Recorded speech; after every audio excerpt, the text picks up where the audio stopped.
Welcome to the Strategic Veteran, where we chart the course from service to civilian triumph. I'm Adam Peters, a veteran, entrepreneur, and your fellow navigator in the quest for a life of impact and fulfillment. My mission is simple: to empower you with the tools and stories that turn challenge into opportunity. Having walked the path from active duty to where I stand now, I understand the search for purpose that comes with hanging up the uniform. It's a path I've walked, with its trials, its tribulations, and its victories, and it's a journey we're on together. This podcast is more than just conversation. It's a beacon for those seeking to redefine our missions through entrepreneurship. It's about igniting the entrepreneurial spirit that lives within us, the spirit that compels us to create, lead, and make our mark on the world.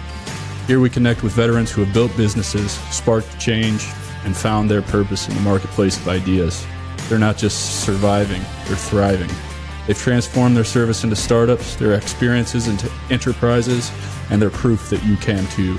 So whether you're scribbling business plans on napkins or stepping into the arena of innovation, remember, you're not alone. You're in good company. So let's explore these stories of transformation and take the first steps together on our path to purpose. Let's begin.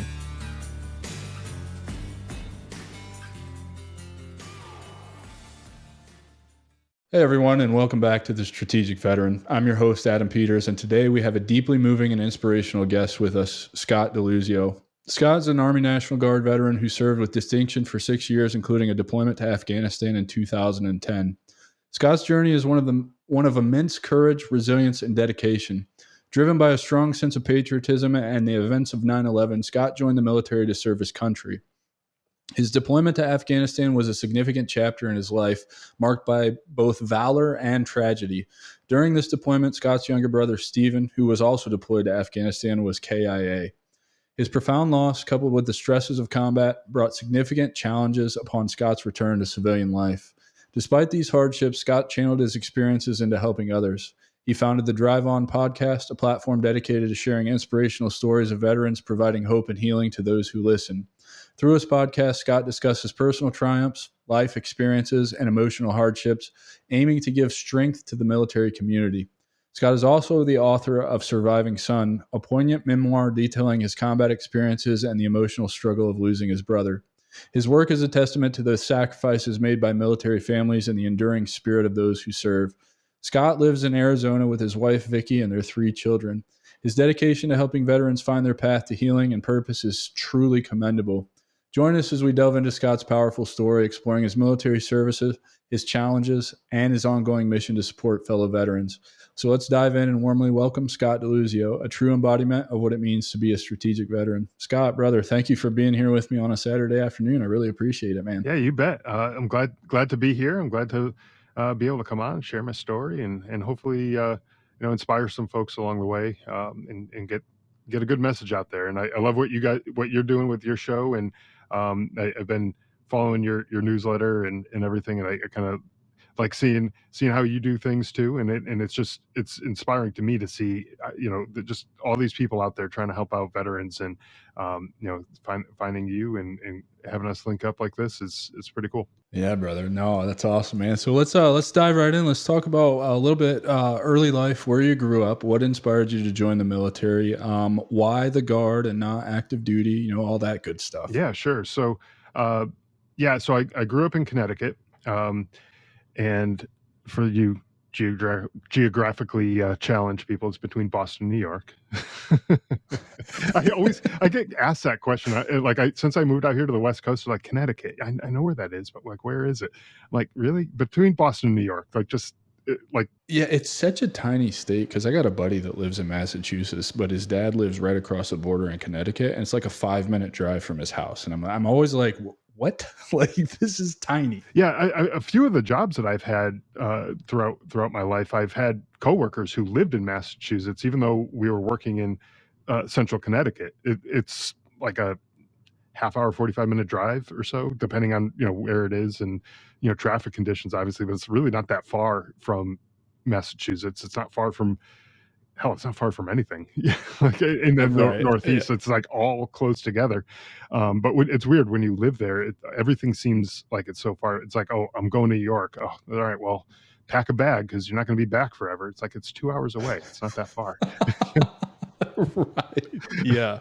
Yeah, and I'm getting ready. Father's Day is tomorrow, so we're doing dinner with my dad tonight, and he lives an hour up the road, and I hear that from him all the time. Like, it's too far for me to drive down here every weekend and see you because it's an hour there and an hour back. And I'm like, it's not that far. Yeah, Like, yeah.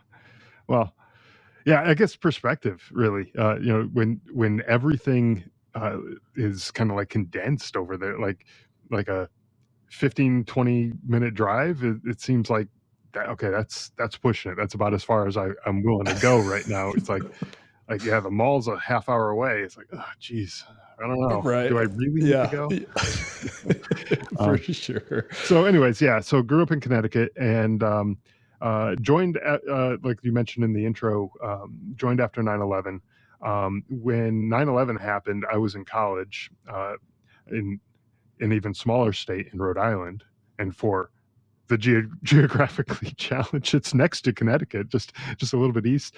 Um, and so, yeah, when 9/11 happened, I was in college, and like a lot of Americans, I was pissed off at what had happened, and I was ready, pretty much ready at that point to just drop out of college and join the army because I was like, I'm going to kick some ass because I this can't stand. I don't want to see this happen to my country again.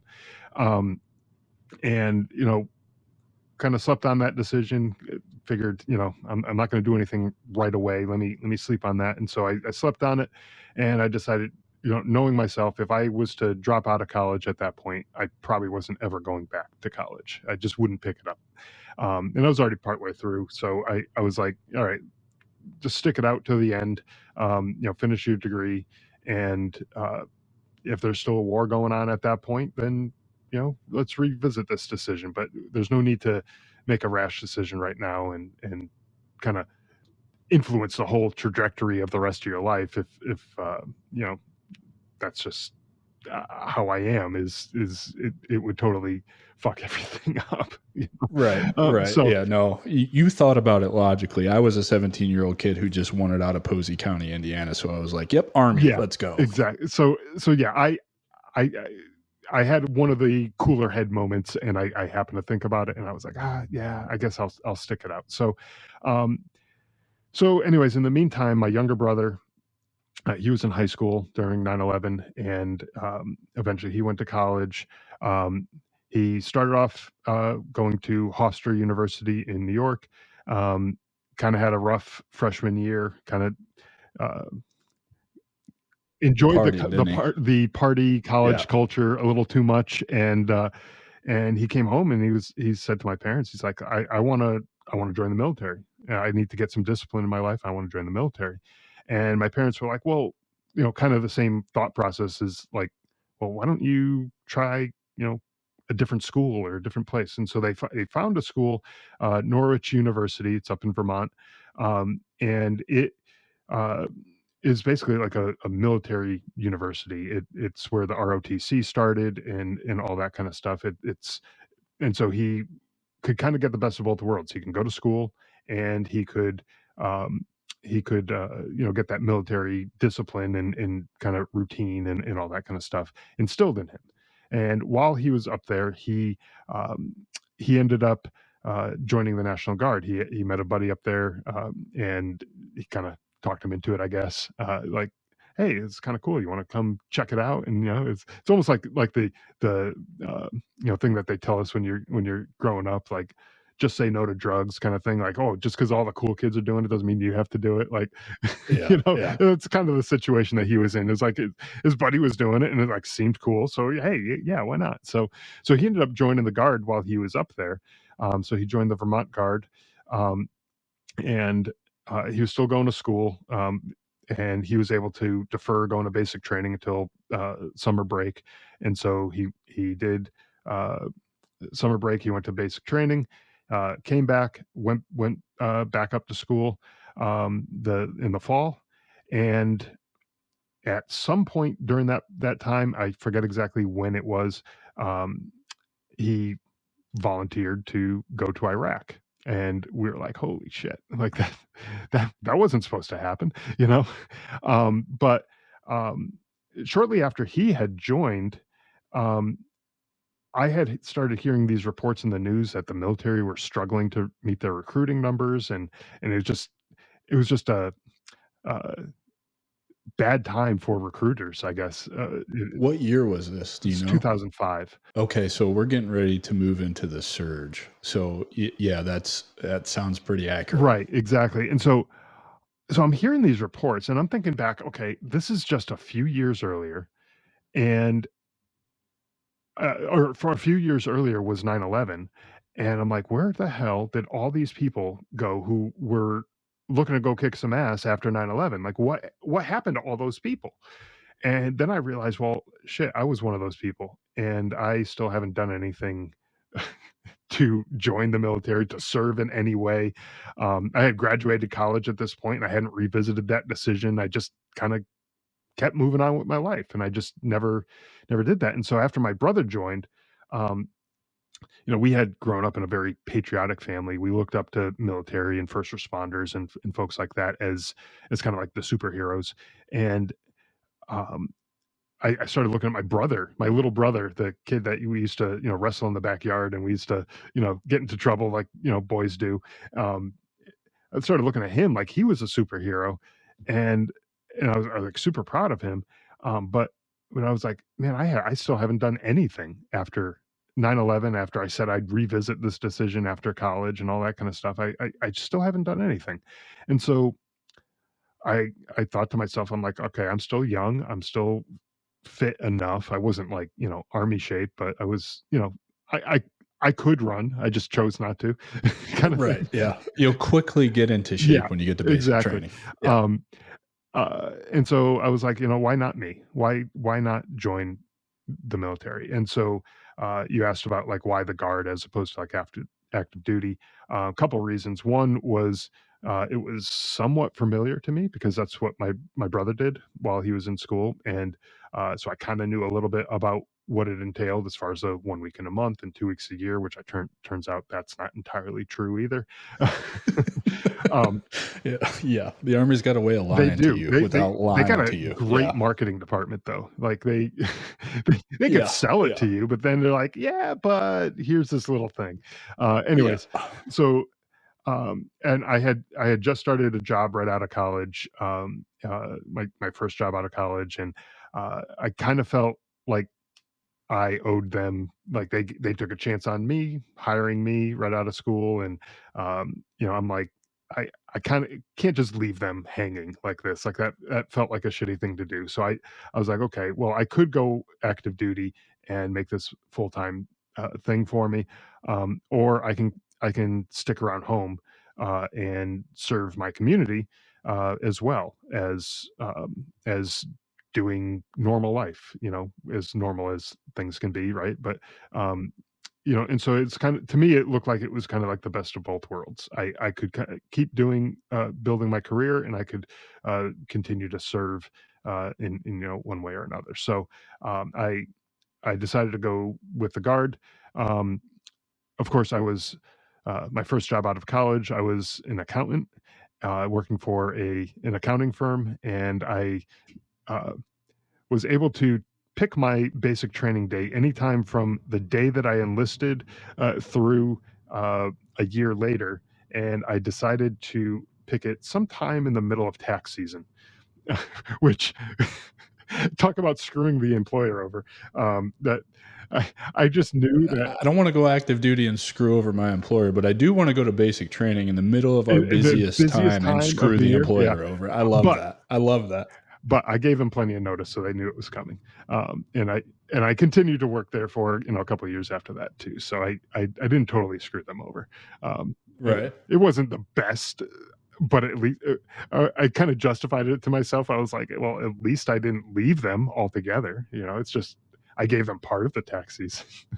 Now, you said you enlisted. I'm curious why enlisted and not with a college degree. Why did you not come in as a lieutenant? Yeah, so they actually tried to sell me on that as well because I had scores were great. I could have picked pretty much any job that I wanted in the military. I could have gone in as an officer, but like I was saying earlier, my brother joined first. He enlisted because he didn't have a degree at that point, and he didn't have enough. college credits even for even going the officer route. And so one of the things that I wanted to make sure never happened was that I didn't want in any way, shape, or form my service to overshadow his. I never wanted to outrank him, especially right off the bat. I never wanted that because, like I said, like he joined and I was super proud of him. Like I was looking at him as if he was some sort of superhero, superstar, or whatever. And like I didn't want that to be overshadowed by now I'm outranking him. To me, the rank didn't matter. I wanted to serve. I didn't really care, in what capacity. I wanted to, not that I didn't care in what capacity, but like that, the rank wasn't important to me. I'm always interested by the decision to be an officer. I've had several people on the show who had an opportunity to become an officer, and advice that I give to people now when they ask me, would you recommend that I join the Army? Just hindsight being 2020 for me, I always tell them go to college first, get your degree, and then become an officer. And then I also tell them go to the Air Force. I really do, mainly because my sister and my brother-in-law both were Air Force majors, and I've watched my sister's career. She just got out this year, but I've watched my sister's career, and it was always better than the way that I had it in the Air Force. From where they stayed when they went on TDY trips to, the way they're treated like big boy rules all of the time to just, the time off that they had. I mean, like my sister, it seemed like she was always on leave, always on leave. And I'm like, I did a lot longer than you did, got a lot of bonus leave for being deployed so much, but never had the opportunity to use it, And so I just am. I'm always curious because I know not that I want to change anything about my career because, that's a large part of, what's shaped me into the person that I am today. But I would have probably joined the Air Force as a JTAC to get access to the reenlistment money that they were getting while we were deployed and just be in the Air Force where instead of living in tents at NTC, they're staying in hotels at NTC. So I am. I appreciate that you oblige, the decision. And do you think your brother would have looked at it like you were outranking him?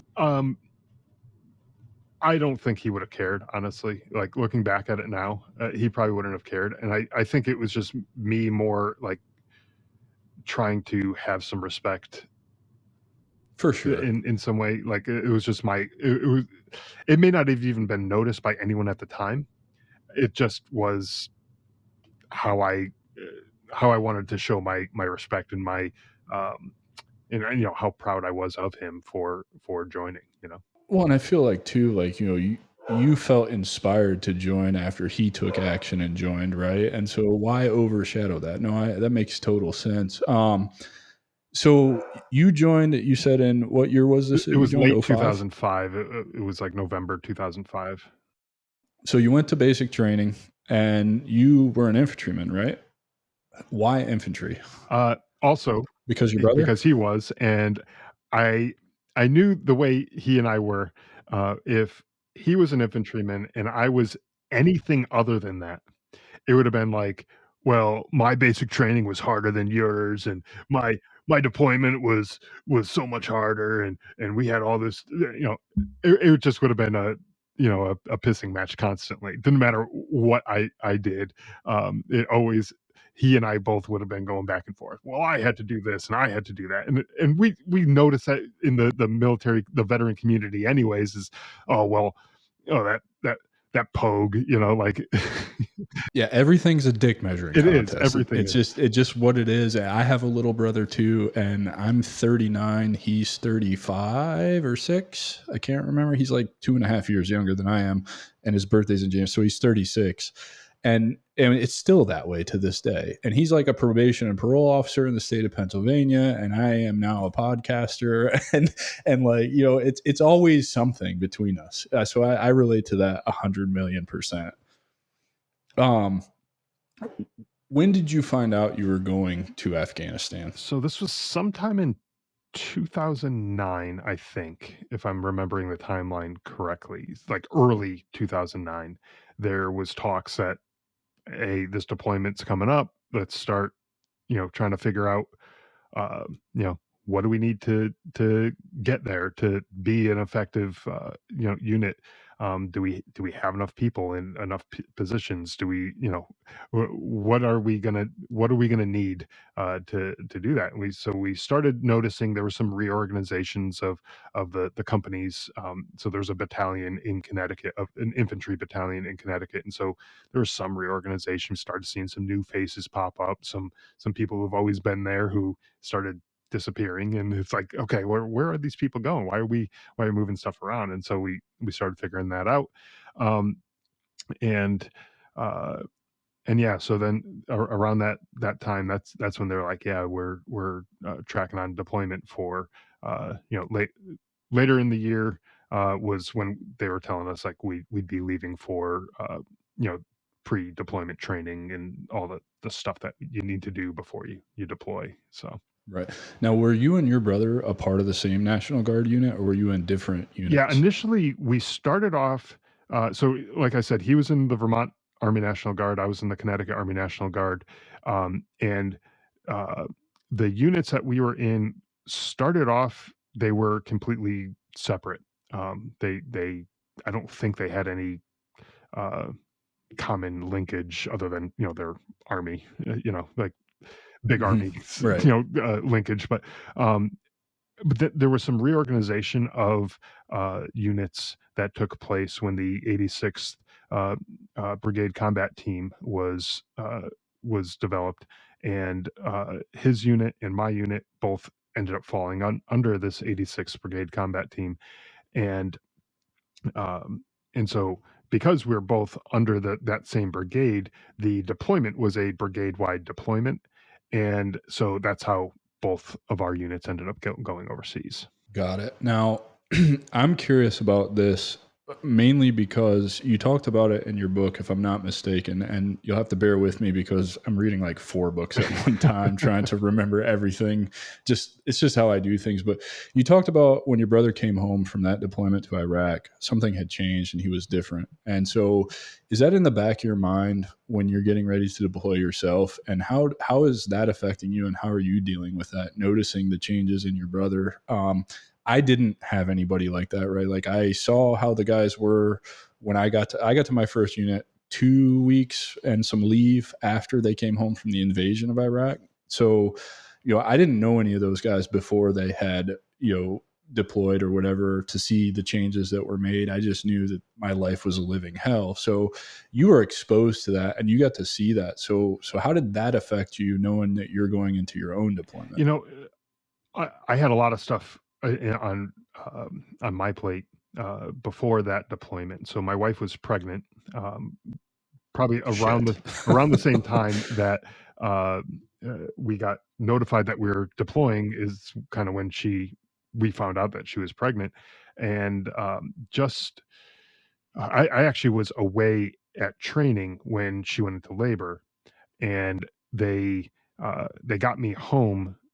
Like, she sent a Red Cross message or whatever, and that was a whole 'nother issue. Like, she tried sending a Red Cross message, and they wouldn't send it until there was till the baby There's was like a born. threshold. It it Yeah, it's it wa weird. I forget exactly the details, but it was something like the baby had to be born or something like that before, and so, like, I ran it up my chain of command, and, our the folks in our battalion, they were like, well, fuck that. No, you're going home. And so they kind of fudged some paperwork, and they were like, yeah, we got to get him on a flight out of here. And so we were in Indiana at the time at Camp Atterbury, and and yeah, so they got me on a plane, got me home. I ended up getting to the hospital a couple hours before she gave birth, and so I did end up getting to be there. And the way they kind of figured it is, the day that the baby was born, I'd have like 10 days of leave from that day on. So I got to stay home for 10 days. Everyone else is back there doing getting all the shots and all the other crap that you got to do before you deploy and everything. And I'm like hanging out. Although I'm like, yeah, I was hanging out with my family and whatever. But I got more sleep when I was with the Army than I did when I was at home with a newborn. So when I got back, I was like, guys, I just need to sleep, man. I just need to go to sleep. Right. Yeah. Yeah. Yeah.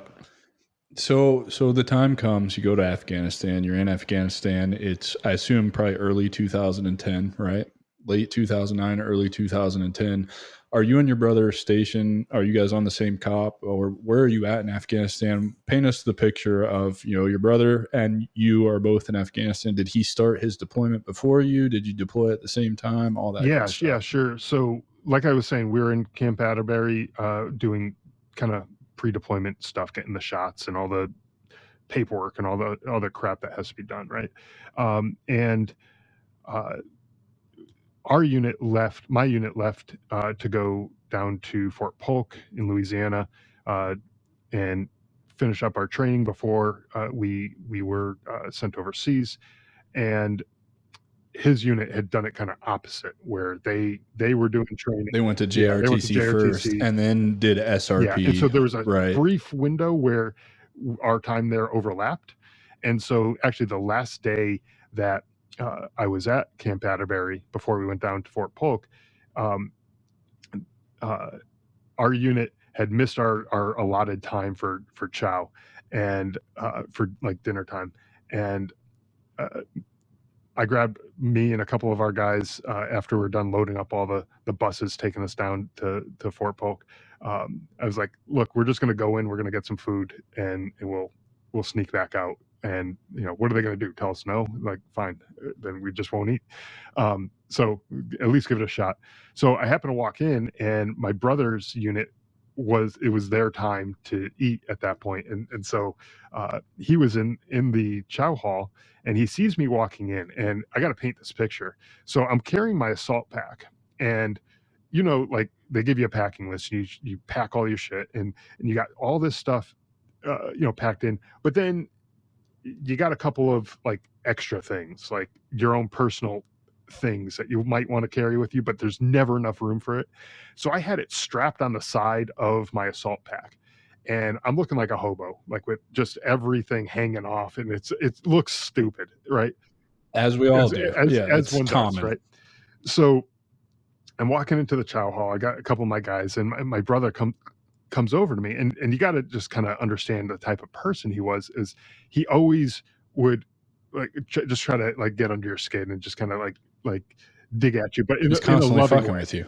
like Yeah. like he just wanted to just fuck with you, and it was fine. It was all good. And he comes up and he like smacks me, and he's like, "You look like a damn hobo. What the hell are you doing?" And he's like, "We're sitting over here. Come grab your food, bring it over here. You can eat with us." And so I sit down with them. He's kind of ragging on me. I'm ragging on him. We're kind of going back and forth. And it was a nice thing, because I knew I probably wasn't going to see him again until after we got home, um, because when we got to Afghanistan, our unit got there first, and his unit followed probably a week or two later. So similar time frame. We got there. It was just maybe a couple weeks off. But he was stationed about 80 or 90 miles from where we were, and we were at Fob Torkham, which is in Nangarhar province. It's right on the border with Pakistan. It's along main supply route that goes in and out of Pakistan into Afghanistan, and that area was where about I think it was like 80% of NATO supplies would come through, because they got shipped on cargo ships. Afghanistan's landlocked, so Pakistan is the nearest port, so they put the shit on trucks and drove it through. And so part of our job was It's not securing the that only thing border. that comes from Pakistan No, either, right? exactly. Like, That's not the only God. thing coming from Pakistan. Fuck. Yeah. So uh, where our fob was, like, there was like a big hill on the backside of the fob, and we had OPs all on top of this hill. But you go up there and you're looking like right into Pakistan. So like I think it was about 2 miles. Um, he was, like I said, 80 or 90 miles away. He was still close to the border, not as close as we were, but yeah. So we were all in eastern Afghanistan, anyways. Got it. And so you didn't see your brother at all while you were in Afghanistan, No, then? no, No chance, no any kind of joint operations between his unit and yours. I know that happens from time to time, right? Like it's not uncommon for, you know, I've seen it happen in active duty, right? Family members run into each other on some kind of operation or on a fob somewhere or whatever. But so let's talk about what were you guys what was your mission in Afghanistan? Was it really just kind of security on the border there and maintaining that supply route and smoking bad guys that are coming across with the supplies yeah, or it was largely the border security type mission. We worked with some contractors that you were helping us like screening people. The border crossing, it was more than just vehicles that would cross through the border. It was a pedestrian border crossing too, and it was amazing how many people would be coming through both ways, both directions every single day. And so like when we would go there, we would go there, these contractors, they had all the biometric machines and all that kind of stuff. yeah, Not to get into too much detail on what they were using or anything like that, but um, they would just basically grab people out of the crowd and be like, "Hey, we're checking your biometric everything, screening and everything, checking yeah, all that stuff just to see are you a terrorist?" Basically that type of thing. It was just like a random sample kind of thing, and you never knew who you're going to pick. Part of our job was searching vehicles. This one time still pisses me off to this day the way they I love dogs. By the way, I got to start this story off this way.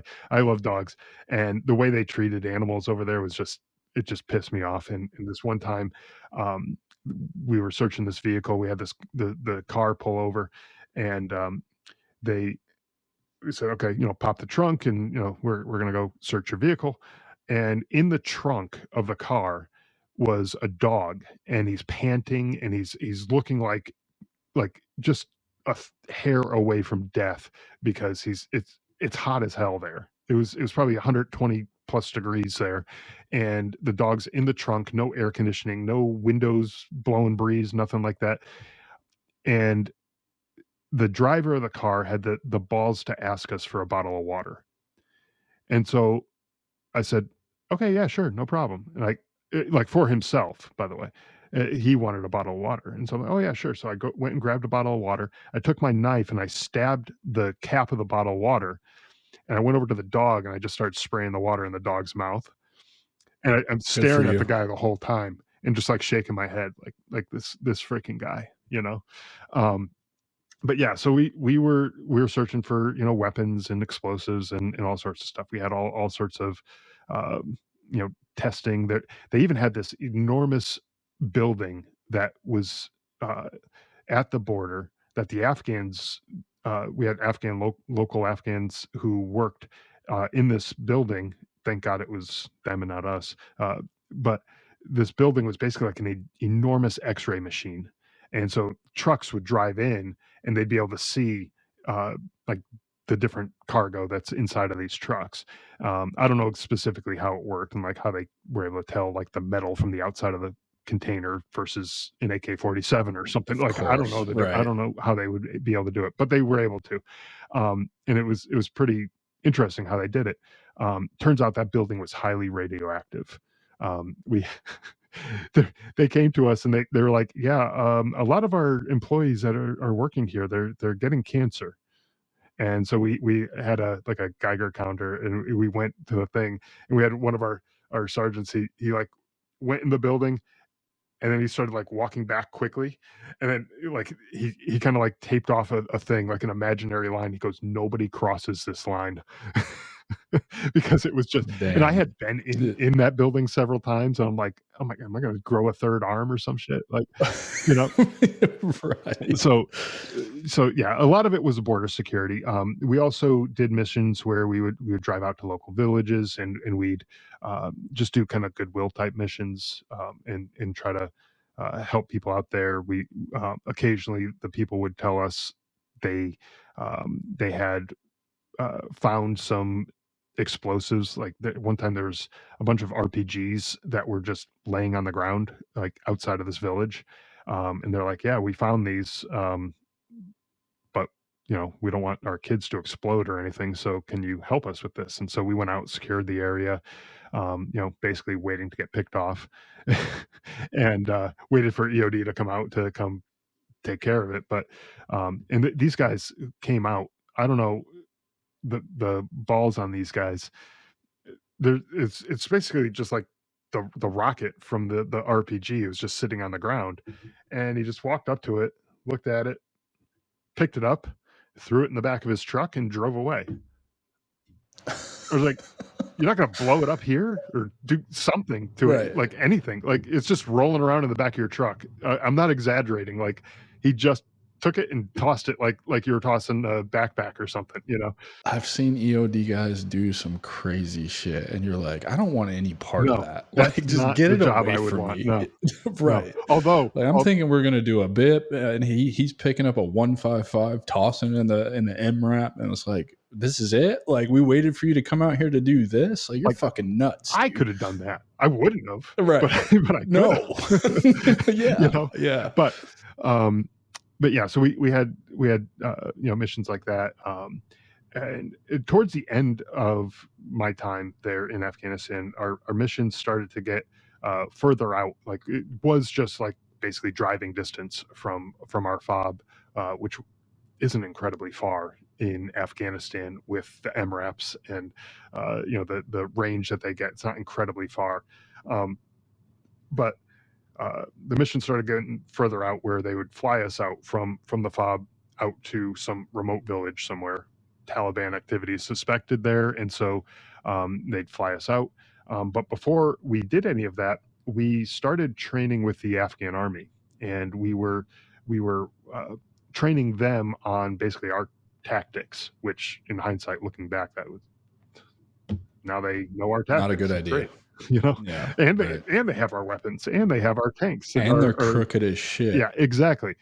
And so, one of the problems that we had, though, was this training was during Ramadan. And so, for anyone who's not familiar with Ramadan, like the Muslims, they don't eat, they don't drink, they don't do anything like that. They don't consume anything really during the daylight hours. And that's when most of our training was. And it was in summer, like late July, early August time period. It's incredibly hot. I was talking about the temperature before. It was incredibly hot during that time period. And if you haven't eaten or drank anything all day, you really don't want to be running around out in the sun. You don't at at all. And so we were lucky if we maybe got an hour out of these people to do any sort of training. And then they just kind of wandered off, and they would go find some shade, and they just go sit and do nothing until nighttime, when they can eat. And then they'd be having a feast and a celebration and all this kind of stuff. And it's like, all right, well, we still haven't really trained at all, right? But these missions that we would go on, that's what we would be doing, is basically taking them out, and they would take the lead on these missions. They go through, search the houses and all this kind of stuff, and we were there kind of as support. If things went sideways, we were there to help out. And I the way I describe it is kind of like a driver's ed instructor, where you got the driver, the student who's behind the wheel. He's in charge of basically everything, but the driver's ed instructor's got that extra brake on his side, on the passenger's side, who he could tap the brakes if need be, if you're getting a little out of hand or whatever. So I kind of look at it that way. I think it's a pretty good explanation of what we did with them. Is we didn't have total control over what they were doing, but we can help out if we needed to. And so So that's what we were doing towards the tail end of my time in Afghanistan, and this was just time period wise. This was like August, I would say, give or take, Fair maybe late enough. July. Any significant events, any firefights, any kind of anything like that that you had experienced, or was it kind of pretty It calm? was fairly calm. As a matter of fact, the entire deployment was fairly calm. And we had a few issues where the base came under fire. We had one night we had a sniper who one of my good friends, he was down at the one of the checkpoints, the entry control points, um, and he was sitting there on the 50 cal, and he hears a go like right past his head. Like the sniper was trying to get him, he missed, thank God. Um, and he just like lit up the whole area outside of there because he was like, I don't know where it's coming from, but I'm getting them. Little death Yeah, blossom. Yeah. exactly. Yeah. Spray and pray kind of thing. So I mean, we had a few things like that, but nothing huge. Um, we the for the most part, our deployment was relatively safe as far as that goes, um, until it wasn't. Like the very last day that I was in Afghanistan, that's when uh, we were in we were in firefights, and that was a rough day. So let's talk about when you found out that you had lost your brother. Where, like timeline of the deployment? Because I assume you were. When did it happen during your deployment, and what were you doing? How did this affect you? And how did you, if you had to stay through the rest of the deployment, how did you get through that? Because I can't imagine. I like we talked about before we started recording. I have a younger brother. I went through, you know, growing up with my younger brother, we had each other all the time because we didn't grow up the greatest, to this point where, I get a little bit older. I'm getting my own friend group because he is 2.5, 3 years younger than I am, where I don't want him around. And then now in my adult life, I would give anything to be around my brother all the time and his kids and all that stuff. So let's talk about, that day and how you found out, and were you even notified after it happened? I mean, because you're in country together, so we know the notification process if you're not in country is takes for fucking ever. It's weird. But let's move into that and talk about Yeah. that. Um, so I was on one of these missions with the Afghan army that I was talking about before.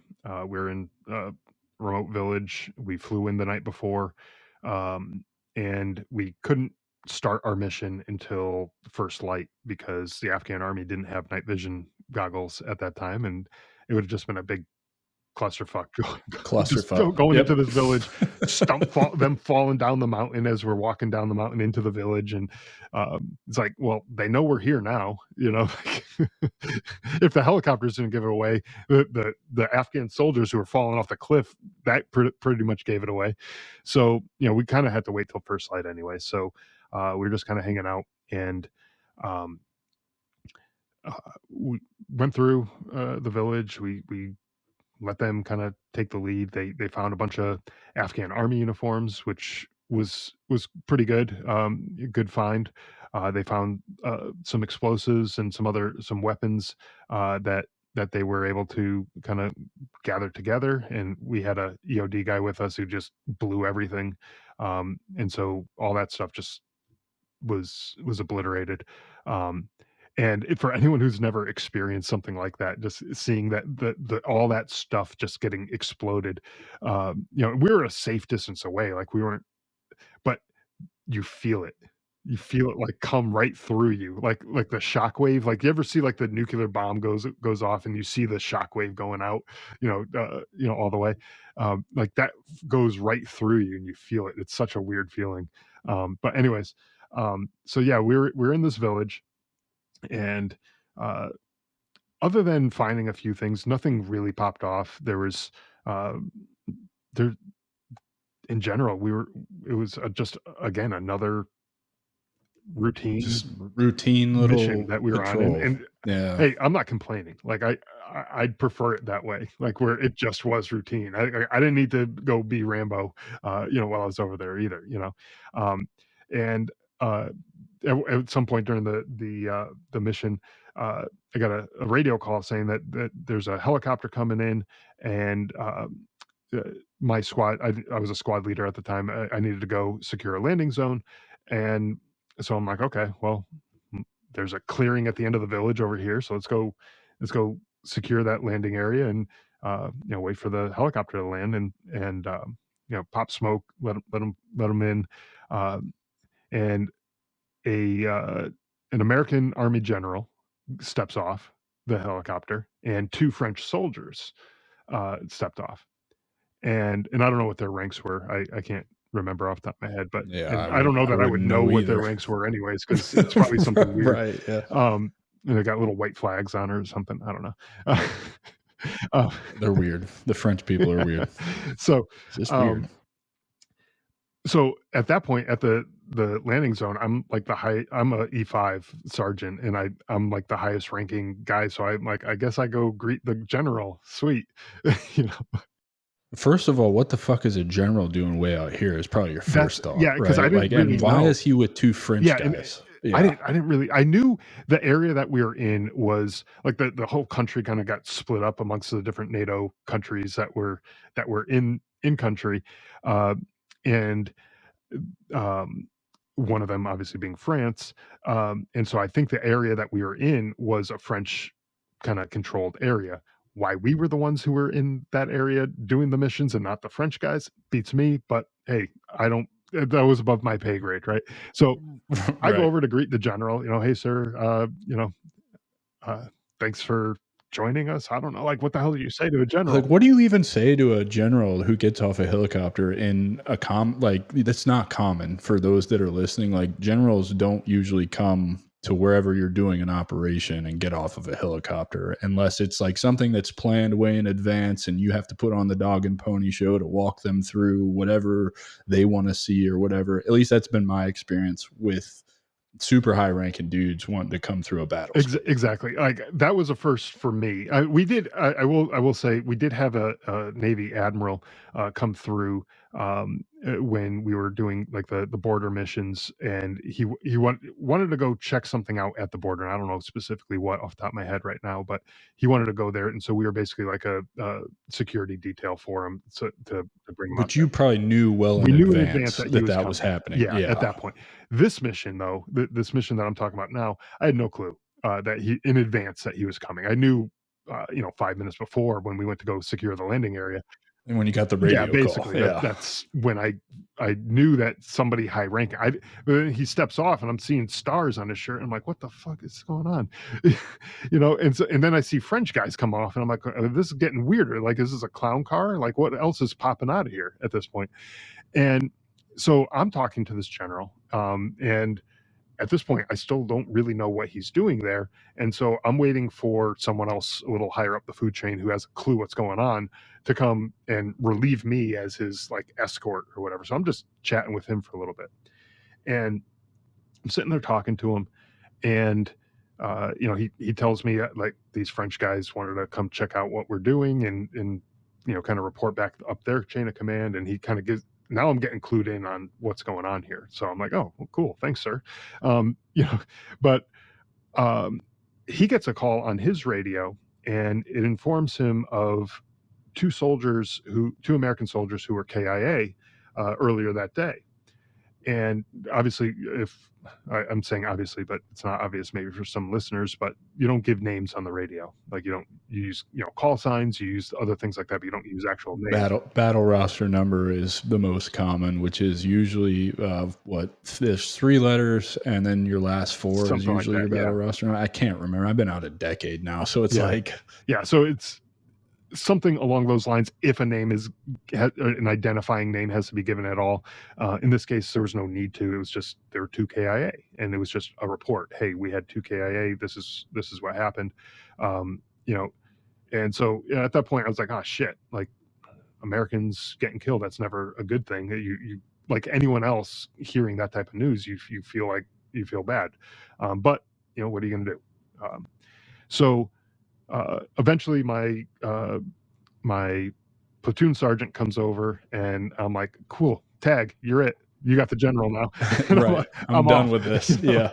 Um, and so threw him under the bus, let him have general babysitting duties, um, and I went back into the village, and our squad continued on our way doing what we needed to do, clearing the village and all that kind of stuff. Um, and a little while later, I got a call on the radio saying my commanding officer was looking for me, and I was like, "Is this day getting any more weird?" Like for the folks who aren't aware, and I know you're connecting the dots in your head with what I'm saying here, but uh, I'm an E5, a sergeant, and the commanding officer, if he has anything he needs to tell me at all, it's going through the chain of command. It's going to. And it's going through your platoon leader or your platoon sergeant. It's not It's coming not coming. directly to It's you. right there. There's more dots along the way than A to B, right? So, um, and it's like he's looking specifically for me. And so whenever that happens in my mind, in my experience anyways, it's either something really great happened or something really bad happened. And I'm like, I didn't. Yeah, my instant thought is I'm in trouble. I did something wrong. I'm about to get my ass chewed. The commander wants to see me. Yeah, I Fuck. was like, I did not do anything spectacular today. Like I just did my job. I wasn't getting any medals. Like no one's writing. No war movies are going to be made about the actions of my day. Like none of that was happening up until that point in that day. I was like, this is just an average everyday thing. And so I'm like, okay, did any of my guys lose any sensitive items? Did they lose something? What happened? And I had a list in my pocket that I carried with me. It had all the sensitive items, had serial numbers, had everyone's information in there. I checked everything on the list, and everyone had everything. I'm like, cool. It's not that, but shit, what is it? And my head's going, it's spinning, trying to figure out what it is. I'm like, all right, I just got to go link up with the commander because he's not telling me whatever it is. He's not telling me over the radio. So I got to go meet up with him, and so I eventually get back to where he is, and um, actually before that, our sergeant major was there, and he goes, "Come on over here, take your helmet off, and take a knee." I'm like, outside the wire, take my helmet off? Are you out of your Yeah, freaking come mind? on. Yeah, what? But I'm like, the area we were in was relatively safe. I guess I don't know, uh, You still don't want to but I'm take your like, fucking helmet off. this something doesn't smell right. Like why all of this? Like it was just one more clown coming out of the car, right? It was just weird stuff. And he's like, yeah, come in. He'll meet you over here, and um, you know, and so I was just waiting for him. He came over, and he's like, yeah, come take a knee. I got some information for you, and I'm like, all right, well, now my head's racing. Like, really, what's going on? Um, So at any point did the fact that one of the did you ever put two and two together? Never did. Never crossed your No. mind. So up Okay. until that point in this deployment, not just that day in the deployment, my brother, as far as I was concerned, was basically invincible. Outside, minor bumps and bruises, scrapes, things like that. He had busted up his ankle at one point in the deployment, but it was like, okay, well, shit happens, like that type of stuff, right? But he was going to come home. Um, like that was basically not even a question in my mind, because that other kind of stuff, serious injuries, losing a limb or being KIA or anything like that, that is stuff that just happens to other people. That's not going to happen to my brother. Like that was the attitude that I had throughout this whole deployment. And so uh, he brings me over, and he says, yeah, your brother's unit was had gotten ambushed, and he had gotten hit. And at that point, still the light didn't go on for me, and I'm thinking, okay, he got hit, so he's hurt somewhere. Can I get to him so I could be there, for moral support, or blood or an organ? I don't know, something. Like if there's something I can do to help him, I want to be there to help him. Um, and uh, the commanding officer, he looked at me, he's like, I don't think you understand. He's been killed. And right then it was like a punch in the gut. Like air just escaped out of me. Um, and you know how, like, when people have those near-death experiences, like their life flashes before their eyes, like everything up until that point is like flashes before their eyes, or so they say. I don't know. I haven't had that experience myself, but um, mine was kind of the opposite at that point. My life flashed forward where I was envisioning my life now without him in my life, and it was like the worst feeling I could have had at that point. It was like uh, it was terrible. I mean, if anyone who's ever lost anyone close to them, you know, it's not an easy thing to go through, right? This is not a unique story or anything up until this point. I mean, maybe the location is a little bit unique, but you know, up until this point, you know, this is like anybody else losing a close relative or close friend or someone who you're just close to, right? Um, and so. Uh, I was distraught. I was just in a bad place, and so you know they brought a couple guys over to just kind of sit with me, just make sure I was good, make sure I wasn't going to do something stupid and you know get myself hurt or killed or anything like that. So they just kind of hung out with me for a little bit, but probably I don't know, maybe it was 15-20 minutes after finding out that my brother was killed. We started taking fire from the village that we just came out of.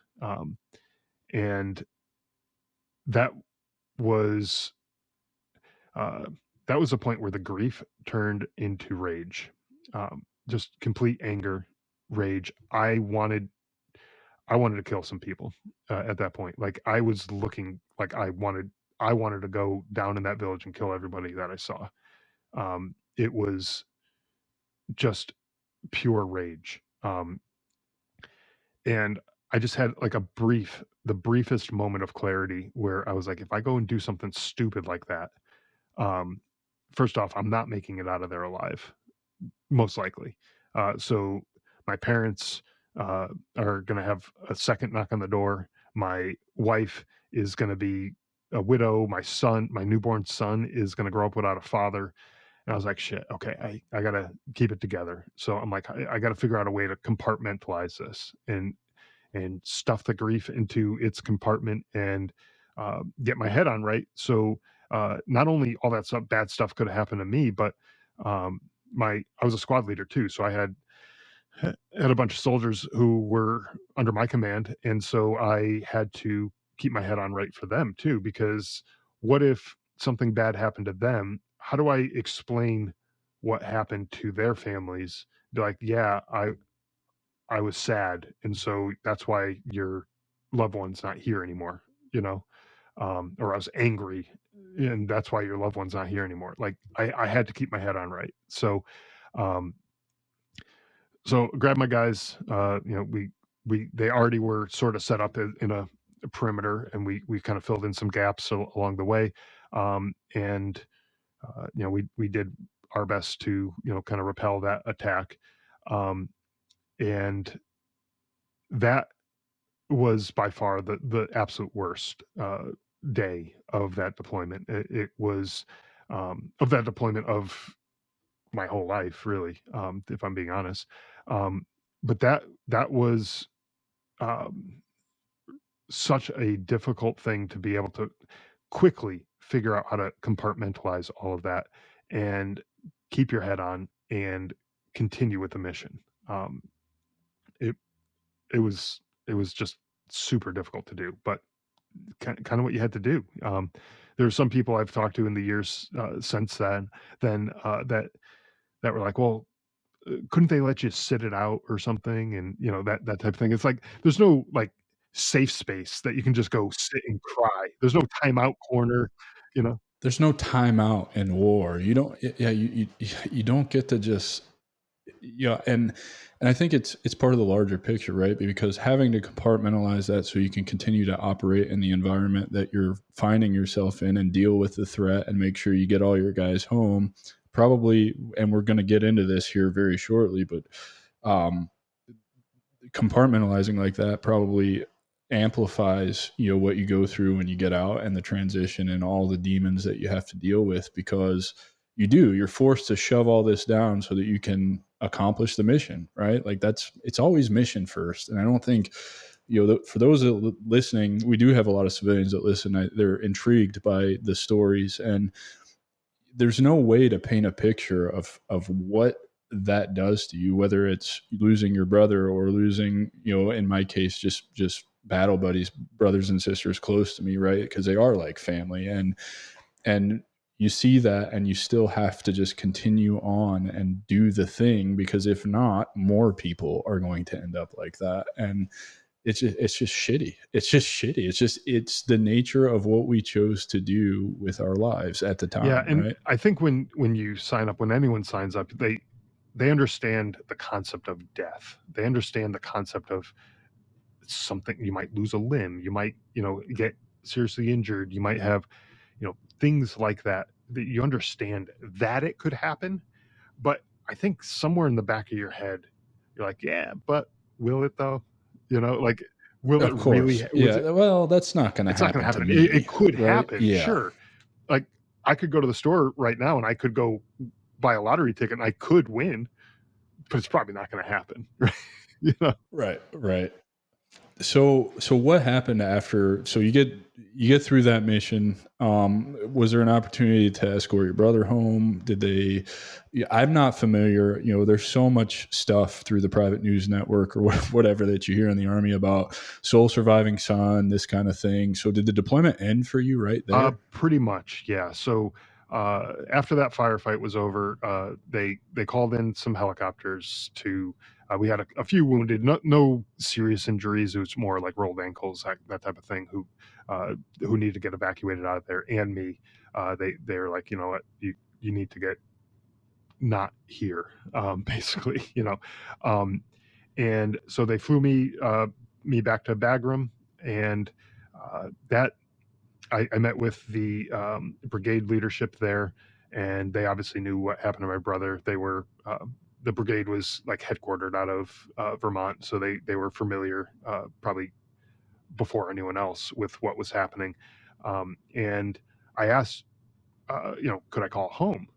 And I had been very unfamiliar with the whole casualty notification process up until this point. And they're like, no, you can't. I'm like, the fuck? Yes, I can. Like, just get me a phone and I can show you. I can use a phone and I could dial home. Like, no, that you can't. And the reason why um, is because uh, due to the time difference, your parents probably haven't been notified yet. And I was like, oh shit, yeah, that would be a pretty crappy way to find out that their son was killed by a phone call like that from me, in the condition that I was in. So I'm like, okay, cool, I got it. Um, do you know when they're going to be notified? And they're like, no, we don't, because again, time difference. It's like what, a 9.5 hour time difference. It's It, a it was weird it, time difference. there There's a was a half half an an hour hour in there. I think it was there, eight and and a half. it's fucking Yeah. weird. Yeah, um, yeah. It's and weird. so this was already evening in Afghanistan, like probably dinner time. Like I don't remember exactly what time. I remember dinner time because I remember they escorted me over to the chow hall, and like they're like, yeah, you need to eat some food, and I was like, I don't want to eat food. Like, Of like, course. I don't want Yeah. anything. Like, I just want to be sad and angry and all that. Um, so I remember it was around that time. So plus 8 hours, middle of the night, and back home, um, give or take time period. I forget exactly when. Um, so yeah, no one was going to knock on the door at like 3 o'clock in the morning, basically. Um, so I had to wait, and I was like, cool, I'll just call the next day. Next day comes around, they still didn't know, uh, so I wasn't able to call the next day either. And so I'm like, great. But they said, we're getting you home, and I'm like, there. I said, well, I want to escort him all the way home, and any other veteran out there knows you never leave a fallen soldier, right? And in my mind, not only was this a fallen soldier, it was my brother. So, like, hell no, I am not leaving him. I want to be with him. I want to be with him the whole time, and I want to escort him the entire way from Afghanistan to our doorstep, or wherever not our doorstep because he didn't actually make it to our doorstep, but you know what I mean, to the, the funeral home in To Dover, and then from Dover to back to Vermont or exactly. Connecticut or wherever he's going to be, services, Yeah, all that exactly. good stuff. I I'm wanted with to you. follow him the whole way, and they're like, "No." I'm like, "There's a lot of no's going on here, and I'm not liking this." Yeah, And right. Like, come the fuck and on so here. I I was like, "Okay, well, why?" And they're like, "Well, what are you really gonna do for him, while you're escorting him?" There's always gonna be somebody with him, but what are you gonna do for him versus what could you do for your family back home? Your family is worried about you, they want you home, all that. And I'm like, "Okay, fine." I hate it, but I get it. Um, uh, it just boiled under my skin. I was like, I feel so wrong about this, but they It still doesn't make sense to me, honestly. Like, it's not about what you're going to do for him, it's about what it's going to do for you. Right? Like, I think that's an even bigger thing that maybe, I don't know. I think maybe the higher ups kind of lose sight of that, because if you've been around any kind of special operations forces or whatever, they escort their brothers and sisters home, right? Like, from the time it happens to whenever wherever they're going, they're right by their side, and it's like, why wouldn't they let that happen for you? Because you're a conventional army, a it National was Guard pretty guy. much, they did say they only allow, like, special forces to do stuff like that, and I was that was the response that I got, and I was like, I don't get it. Like, how are they different? I mean, I know how they're different from me. Trust me, I'm not trying to compare myself to a Navy Well, SEAL, honestly, but yeah, but the thing is that what makes them different is the budget that they have to do better training, and they did a harder assessment and selection. Honestly, that's what makes them different is money. okay, yeah, sure. Yeah, and, so it just the whole thing irked me, right? But at that point, the fight was taken out of me. Like, I was just in such a just dark, miserable place that I was just like, "You know what? Fuck it, whatever. Just get me home. If that's where I'm going, just get me home." And so, I was able to escort him out of Afghanistan to Kuwait. That was his first stop. And so I was on the flight. There was uh, the ramp ceremony that I was able to be a part of, which I had never been a part of something like that before, and it was actually really interesting to see just how many people came out to pay their respects.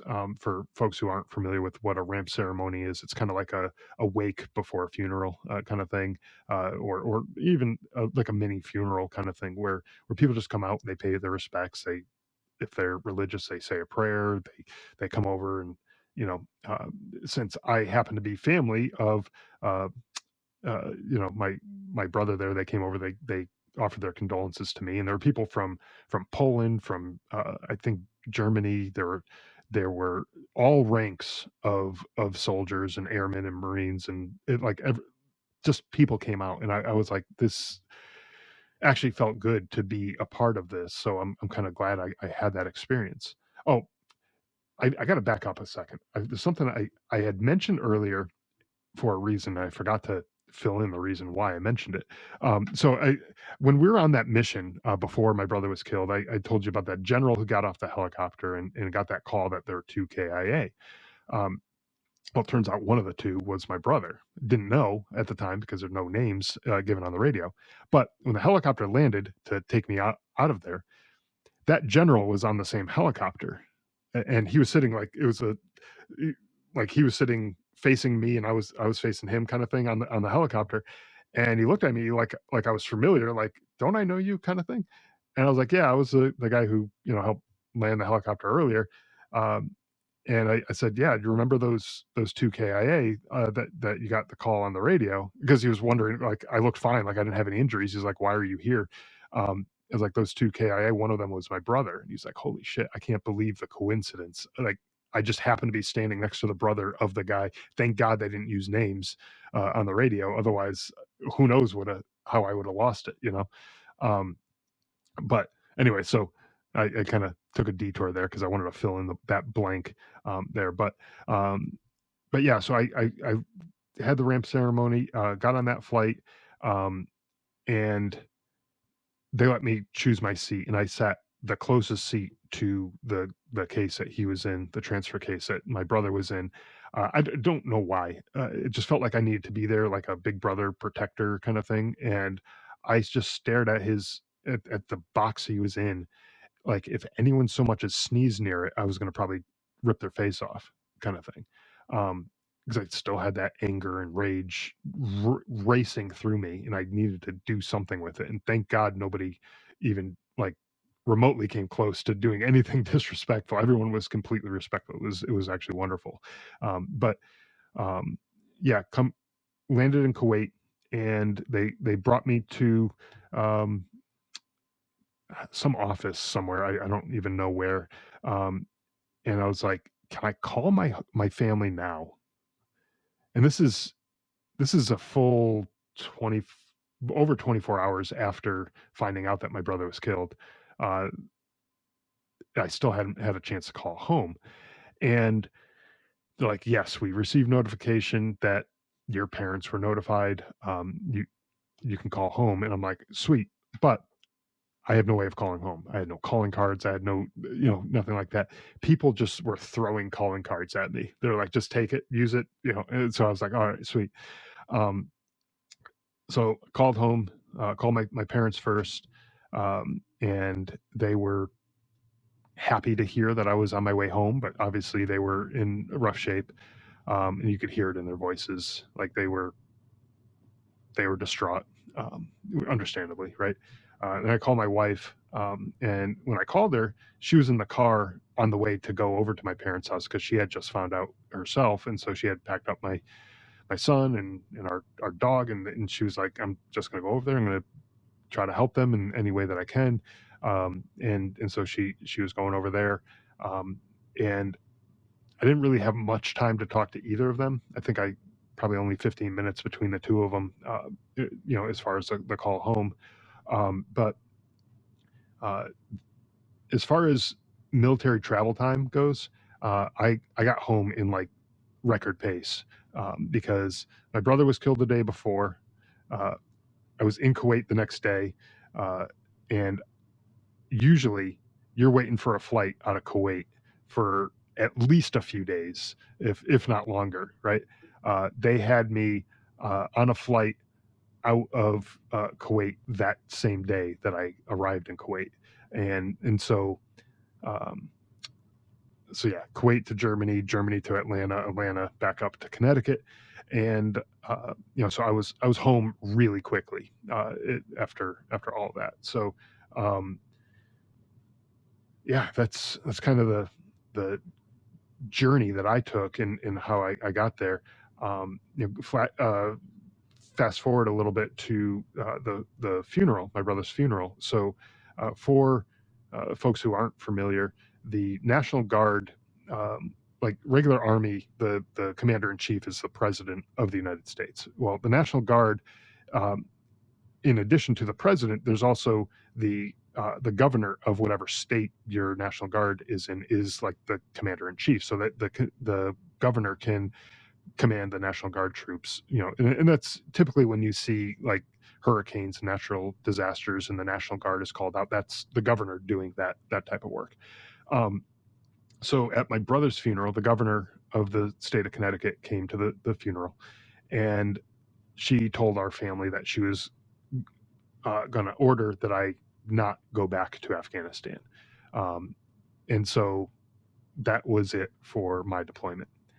I initially, I was only given 10 days, I think, of leave, or 2 weeks or something like that. I forget what it was, to come home for the funeral.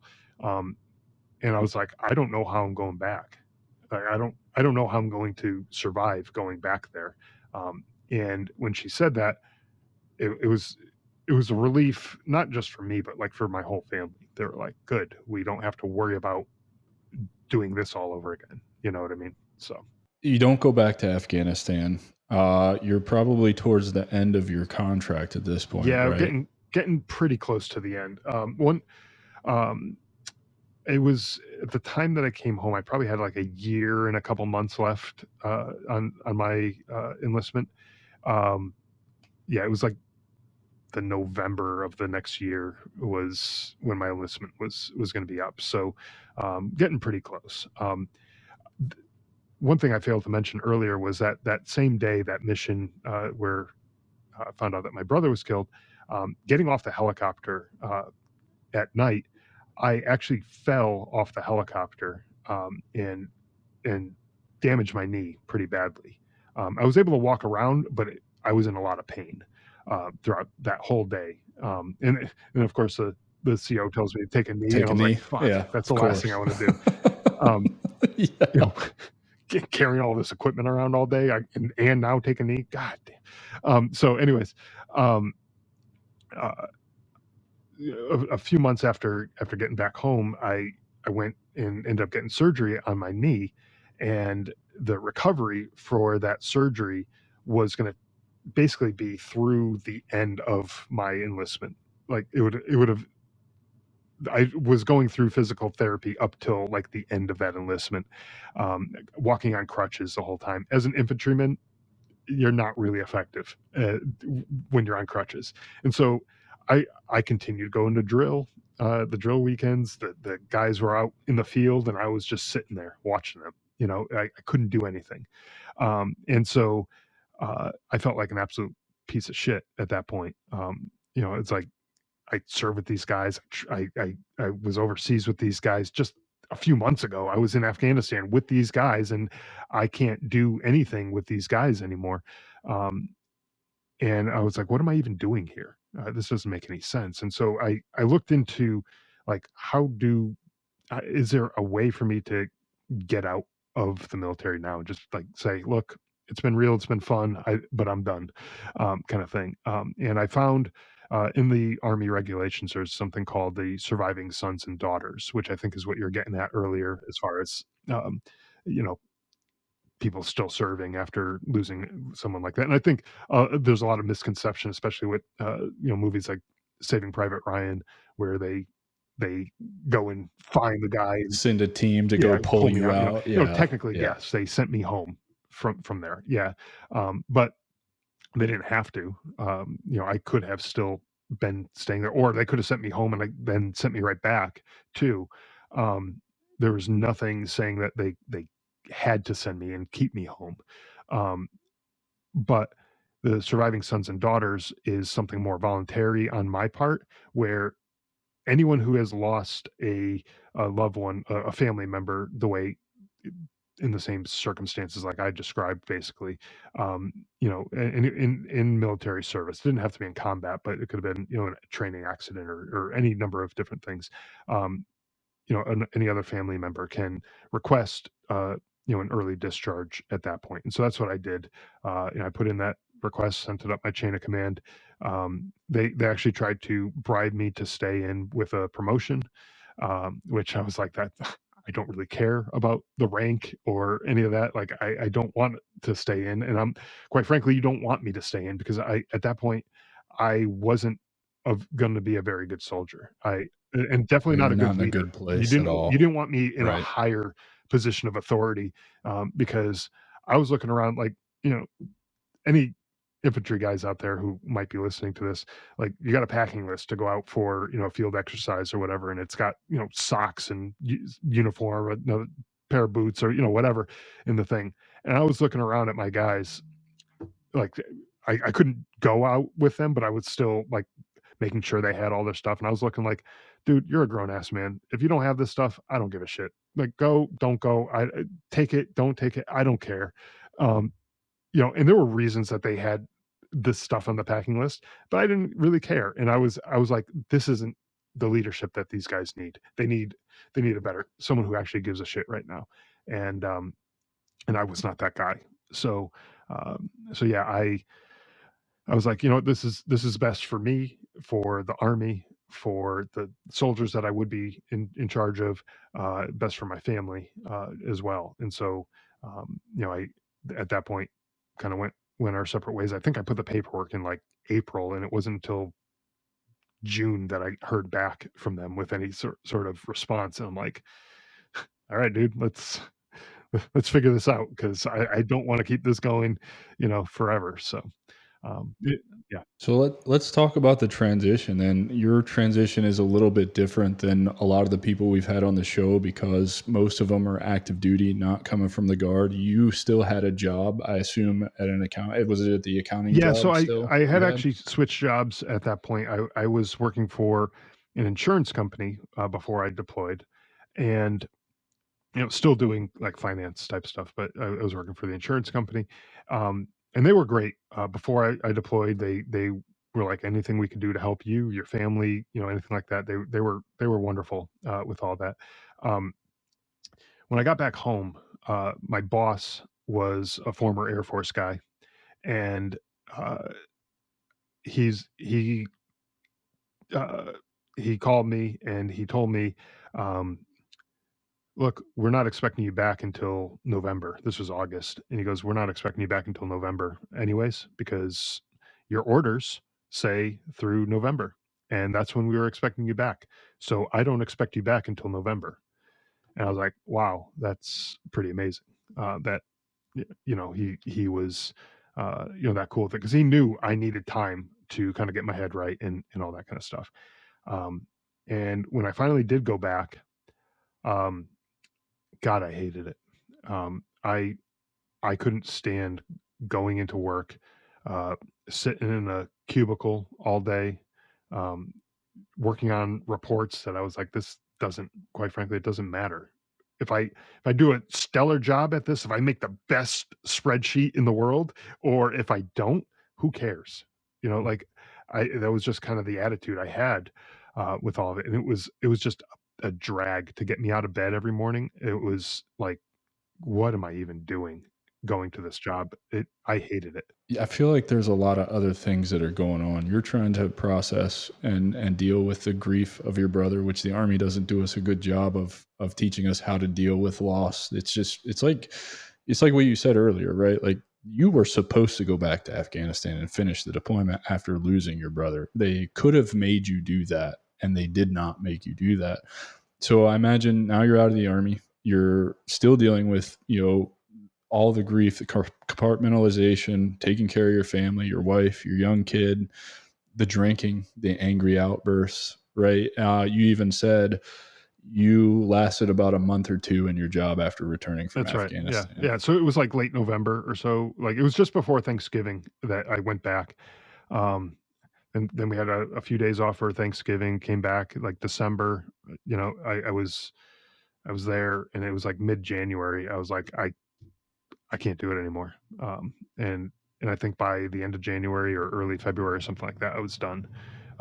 And so, um, fortunately, my dad, he had a consulting company, and he offered a job to me there. And so I was able to do some work for him at that company. Um, but again, it was like I was leaving one place and going to another with the same situation.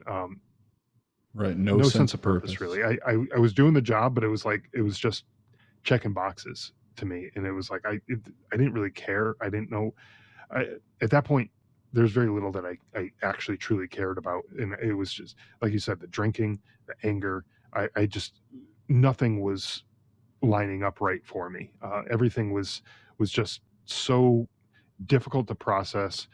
Even the smallest little things that would happen, um, I I would just react, like go from like zero to a thousand, in my reaction, and for like little things, like little minor inconveniences, and it was like, that's stupid. Like, you shouldn't have to, it can act that Yeah, way. the traffic light's taking too long to turn fucking green. I'm fucking losing my mind. Why am I losing my mind? So leaving the job where you found no sense of purpose to go into your dad's consulting firm where you had no sense of purpose. This is kind of my favorite part. I can't lie because I started this show with the idea that the path back to purpose is through entrepreneurship. And that's exactly what you did. You decided to find purpose and start your own business. So let's talk about that because I'm really interested. You didn't mention what business that you started and then sold, and then now you're doing what you're doing with the Drive On podcast and your book and all that stuff. So how did you arrive at the same conclusion that I ultimately arrived at, and the path back to purpose is through Yeah. So entrepreneurship? initially, um, the first business that I started, after all that, I still was working for my dad, but it was kind of like part time at this point, because I was just like, I'll help you out here and there, but it wasn't fulfilling. It was kind of just like I was doing it for a little side income kind of thing. It was not much. So in the meantime, I found, like you just mentioned, that starting a business kind of gave me a sense of purpose and meaning and direction, and I don't know, whatever you want to call it. It gave me something. And the first business I started, actually, probably sounds a little bit crazy, but actually, I thought it was a pretty good idea. So when you go traveling and you have to have like the you can't bring like a full bottle of shampoo or whatever. You got to have those little travel size things like that, the The little 3 ounce 3 ounce thing. travel bottles. Um, Yep. what I did, I started a business. It was basically just selling those types of products. And what I would do is, when you ordered your whatever your products is, say you want shampoo and your toothpaste and your whatever, um, I would ship it right to your hotel, so you didn't have to deal with the hassle of taking it out of your bag at the airport, and maybe it busts open in your bag and it gets all over your stuff, and it's a big mess. And by the end of the week, after you're done with your trip, you're pretty much done with those things anyways. You toss them, and then you don't have to worry about bringing them back home. And so you never have to worry about that hassle at the airport. So that was kind of the This is a genius idea, by the way. I like this. This so is it awesome. actually ended up in Entrepreneur Magazine as one of their 100 brilliant companies. I think I got the thing on the wall. Yeah, 100 brilliant companies to watch. It was uh, one of the companies, and um, so it did pretty well. Like it was. I mean, it wasn't like it blew up into like a huge thing, but I wasn't looking for anything huge. I was looking for something to provide for my family. I was looking to just have something to do. Something that's That's mine. yours, Yeah, maybe, right? exactly. Yeah. And Yeah. something I could build and I could be proud of. Like I just looked over on the wall. Like I just remembered, like I still have the magazine framed on the wall over there. Like, yeah, it's pretty cool. Like I didn't even know. I just started getting phone calls from people. It was like, hey, we read about your business in the magazine. I'm like, what magazine? Like Entrepreneur Magazine. I was like, you're shitting me. Like come on. Like it's not in there. And then sure enough, I went to go to the store because I was like, okay, maybe it actually is. I went to the store and I see this thing. The magazine had Richard Branson's face on the cover, and I said 100 brilliant companies. I'm like, okay, well, I flipped through and I went to the travel section, and sure enough, there it was. I was like, holy crap. They like didn't want to give me a heads up or anything. Like it was going to be in the magazine. So it did pretty good for what it was. And um, as I was doing that, I was basically doing it all bootstrapped, doing it all myself. I built the website. I was fulfilling orders. I was doing everything, and it got to be a lot of work to do all that stuff on your own, right? But I started to notice, like, I really enjoyed the website, the technology side of things, and uh, like I didn't really care so much for the order fulfillment and the customer service and all that other crap that goes along with it, and shipping boxes out, through the mail or whatever. Like that stuff was not something that I really uh, cared for. Um, but I really did enjoy the the technology side of things. So I was like, well, why don't I build websites for other businesses, other entrepreneurs who, um, they need the e-commerce, they need even if it's just like a landing page with a contact form or something like that, they need something. So like I know how to do that, and I got pretty good at it. And so I was like, why don't I do that as my business instead? So I moved. I closed that other business because it was getting to be more than I could handle, and wasn't making enough for me to start hiring people to fulfill all this stuff. So I was like, you know what? it was good while it lasted. Got my feet wet in entrepreneur space, um, and then I started doing the website stuff. Um, Well, and I think this is awesome, man, because what you're describing here is you took a chance on yourself to step outside of the norm and do something that I don't know. I feel like most veterans are never even offered or told that entrepreneurship is something that they could pursue. Nobody ever taught me. I'm sure I don't know. Your dad maybe kind of influenced you because he's got a consulting business, but it was never really presented to me in a way, right? And through that process, you had a little bit of success, so you got to taste what it's like. It's possible, right? You're building something that's yours, but in that process, you discovered something that you're actually passionate about in building websites, right? For me, I hate all of that shit. I like this part of it, right? Like this is the part of my business that I love so much is talking to other veterans, talking to people, booking guests, counseling, transitioning veterans. That's what I'm great at. And then I have people behind me that are better at the building of the websites, the crafting of the email marketing stuff, the branding, the brand strategy, all of that, right? And so I just wanted to pause you there because I do think that it's important for veterans who are first listening to the show and being introduced to entrepreneurship as a route back to purpose when they get out. Through the process, maybe you have no idea what you're doing, and that's the case for a lot of building a business, right? You just don't fucking know. You have no idea. But what you do is you discover pieces of yourself and different areas. I think there's like in my mind there's like 7 different areas to entrepreneurship that you need to really know to be successful, but you discover something about yourself in one of those 7 areas where you're super passionate about it, resonates with you, and it doesn't feel like work. You're genuinely happy to get up every day and do it and have a lot of fun with it. And is that what building it websites was it for you? was, yeah, and so it kind of was a bit of a journey. So it started off, I was kind of on a high, even though like so the very first month, I remember I started the business, and the very first month I had one client, and I don't know, I did not make a lot of money that month, and I was like, "What am I doing?" The doubt started setting in, and I was like, "This is." Luckily, I had some money in savings and stuff, so it wasn't like I was, you know, not able to provide for the family or anything like that. Like we were okay for a little bit, but it had too many more months like that. It was going to start going downhill real south, real quick, um, and that was not going to be good. So I was like, okay, I got to figure this out. And so next month I had a few more clients, and then the month after, a few more, and it started building, upon itself, and then there was a little bit of the word of mouth, and then I started figuring out, okay, well, websites, for people who aren't technically inclined. Websites, um, yeah, building them is great. That's one thing, but there's also the ongoing maintenance of the website. And so I started, um, just figuring I could sell maintenance plans to people and just like a monthly fee, and I'll take care of all the any updates or any of the technical crap that comes up during the month. I'll just take care of it for them.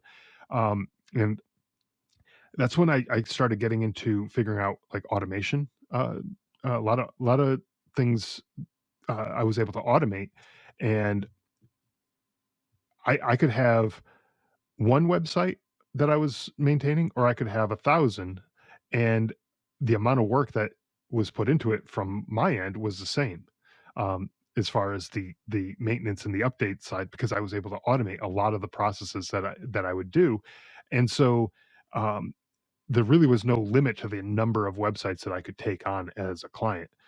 Now, bigger problems start coming up, and yes, maybe there is actually in reality a limit, but in theory there was no limit to that. So I was able to bring in a lot more clients that way, and I was continuing to build websites too, but the maintenance side started to balloon and get bigger, but I wasn't having to do a ton of work for each maintenance client. Like, it was just regular routine maintenance that would just happen on a schedule because I set up a system and that just did it. Um, and so one other thing that I found that I was enjoying was just dabbling in the code, like the back end code of the websites. And so That was going to be my next question is did you start building websites? Like my experience with building websites and what really turned me off was WordPress and using Elementor. I fucking hated that whole thing. Like they say it's user friendly and easy and it should make sense. It didn't to me.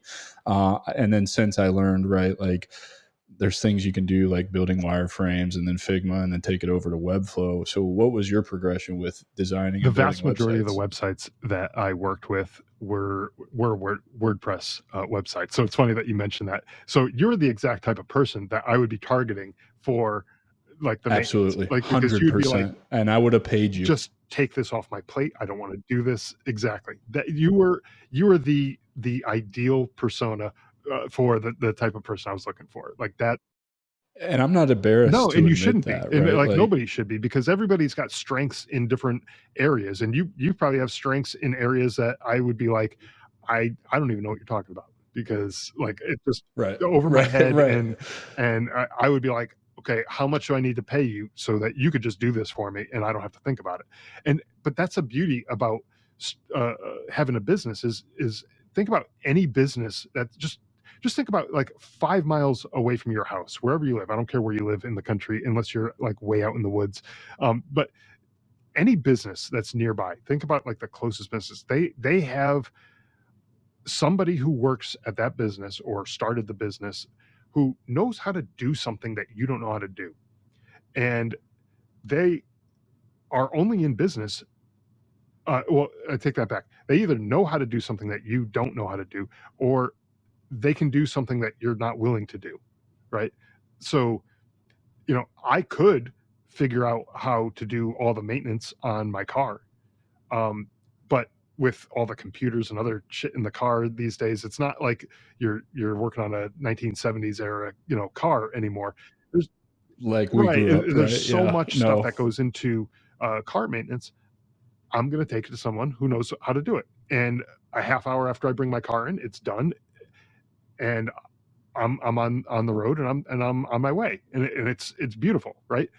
Because of exactly what we're talking about here is like they know how to do it and they can do it quick, and they probably have processes in place that let them do it really quickly, and they can get a lot more cars in that way when they have those processes in place. So um, just like how I was able to have a bunch of maintenance clients that just happened automatically, the maintenance was on my end, very little effort. Um, that freed up my time to now be able to start dabbling more in the code of things. And you mentioned some stuff like with WordPress, and not to get into technical details, but I started making plugins for websites of uh, basically things that were I found myself doing frequently on these websites, or I found other people were asking for these things frequently. I was like, okay, let's just make this into something that I can package up and I can sell to people. And so I started doing that, and I started like going out into message boards and just checking out like what are people looking for, and I started building solutions around what they were looking for. This is so good, man. This is so good because all you did was you identified problems that you had, created a fix for that problem, and then looked elsewhere. Well, if I have this problem, what are some other problems that people have? And you pointed to it: message boards, Reddit, Quora, Medium. You can find, especially with like something like Perplexity AI. Now you can go ask it a question. For me, it's like what are transitioning veterans asking the internet right now, and I get a list of problems to solve, and it's Exactly. great. Yeah. I wish there was some sort of AI tool back then that could have just streamlined and automated all of this type of stuff. Again, I love the automation side of things. Um, and so I was just building solutions. Some of them were scratching my own itch. Like I built a CRM that I could use for my own clients, and I was like, well, there might be other people out there who could use it for their clients, and so I started selling that. I started selling things that help people with their e-commerce platform. I just went all in on that type of stuff, and it got to the point where I was focusing more of my time and my energy and my attention on the software development side of things than I was on the maintenance side of things. And um, I felt like I was not giving it the maintenance side of things the attention that it deserved.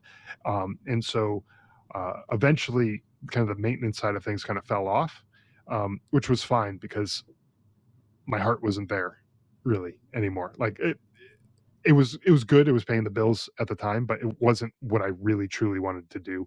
I Well, and this is really cool because you did enjoy it for a time, and then it was time to move on because you discovered something in that process that you were more passionate about. And while we're on it, like, do you think that this helped with your transition? Did the drinking slow down because you found more purpose in the work that you were doing? Did you start to be able to deal better with, the mental health side of things, and the grief and the PTSD, and I'm sure some TBIs in there, and all of that? Did you find through the process of learning about yourself and entrepreneurship that stuff got You know, I easier? don't I don't know, I haven't really thought of it that way. I had been going through, therapy quite a bit, during throughout this whole process. So, I always just kinda chalked up any improvements to the therapy, but I never really thought of how entrepreneurship could have been the therapy I was missing, that at least a sense of purpose, right? And that's a big thing I think for transitioning veterans is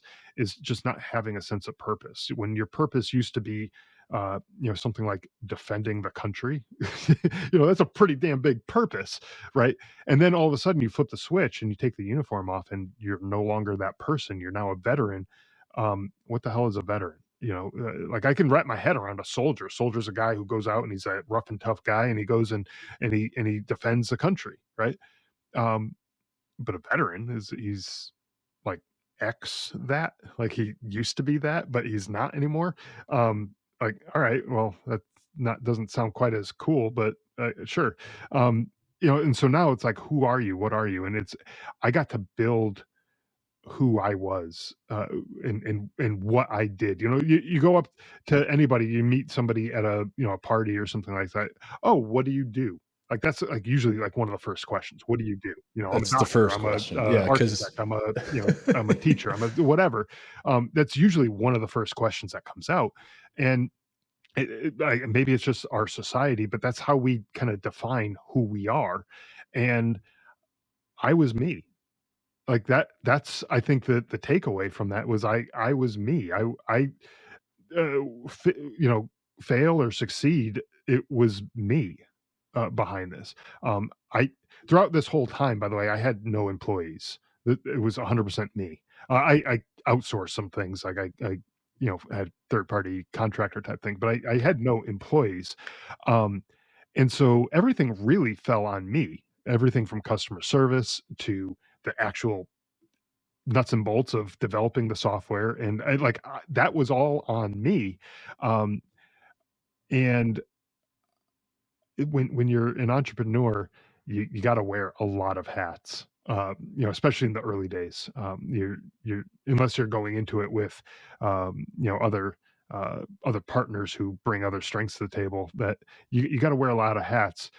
But I think one of the keys to success is figuring out early what you're good at and what you're not good at, and do more of the stuff that you're good at, and eliminate, if you can, the things that you're not good at, like just get rid of those things, or if you can't eliminate them, find somebody else who's good at that and hire that person. Even if it's a contractor, like a third party thing, if it's a thing that needs to be done every, once a month or something like that, give them that work once a month, but it's not like a thing that has to be done all the time, so um but I think to me, one of the things that helped me was when I started letting go of some of those things, and I started bringing on support staff, and I started, getting that type of thing. So, eventually that business, where I had the software that I was developing, there's a guy that I met at a conference a few years ago, and he was he had a business that had a similar target market to the business that I had. Um, different products. Like he was more on the building the website and that type of thing, which I was not doing any longer. I was doing more of the software side. And so he was like, "Is there any way that we can partner and we can come together and we can sell your software to our clients, and you can help us sell the websites to the people who, or at least maintenance type stuff to the people that you have, coming in buying your product." And so we did a partnership for a little while, but somewhere along that line, my passion for all of that started to fade, and I was like, this is just not what I want to be doing anymore. And so I ended up selling my share of that business to my partners, and got out. And uh, I think it was just a good way to kind of close that chapter. Really, How did it feel when you sold your shares? Was it a good feeling? I can imagine that it's a good feeling to I don't know, reap the reward of all the hard work that you had put in, because it is a ton of hard work, man, and it is your baby, and you do care about it yeah. until you don't, right? Like It you was one of said. those, I guess you can call it like bittersweet kind of moments, because yeah, getting paid for your work and everything, obviously that's a nice thing. But at the same time, it was my baby. Uh, like I remember staring at the screen, a blank screen, had no code on it, and I started typing, and I'm like, "Okay, well, now this is gonna be a thing." And I started making Yeah, this yeah. into a program, and my gosh, how much easier would it have been if I had all the AI tools that are available today that can, like, just basically build a thing. You just describe it, and it just builds it for you, you know? Um, Well, but that's just it. Now you have the ability to recognize with the tools, if you ever are in a pinch, man, SaaS, micro SaaS in particular, is so big right now. It's like the next thing, right? Like you could go develop another one if you wanted to, if and you were. and getting it out there and selling it and everything, and just figuring it out, like, but along the way I developed a lot of systems and dabbled with a lot of automation tools and things like that to help just streamline things, so I didn't have to do things more than once. And I was very big on that. Like, if I have to do something, I'm going to do it, but if at all possible, I don't ever want to do it again. Now, obviously, answering a customer support question, yeah, someone's gonna write a question into me, whatever, I'm gonna have to respond to that. But there are tools that can pre-fill in a response. Yeah, because very often the questions that I would get were the same questions. And so, like, it would pre-fill the response. But even better than that, I would go to my website and I'd have, like, frequently asked questions kind of thing, or support Well, documents. so, and I was just going to comment on that because, websites didn't used to have a FAQ, and now it's like mandatory. A FAQ needs to be a part And of your so I website, right? started noticing, like, okay, I'm getting common questions on all this stuff. Um, let me let me just put the answer to the question on the website. And guess what? Those questions stopped coming in. So now I don't have to answer those questions anymore. On occasion, a random person might do it here and there, but it was nowhere near it cut the frequency down to almost nothing. And so I started doing that type of stuff and just, like, noticing, what am I doing and what can I do less of? Like, I don't want to keep doing those things over and over again. I want to do it once and then never do it again, if at all possible, right?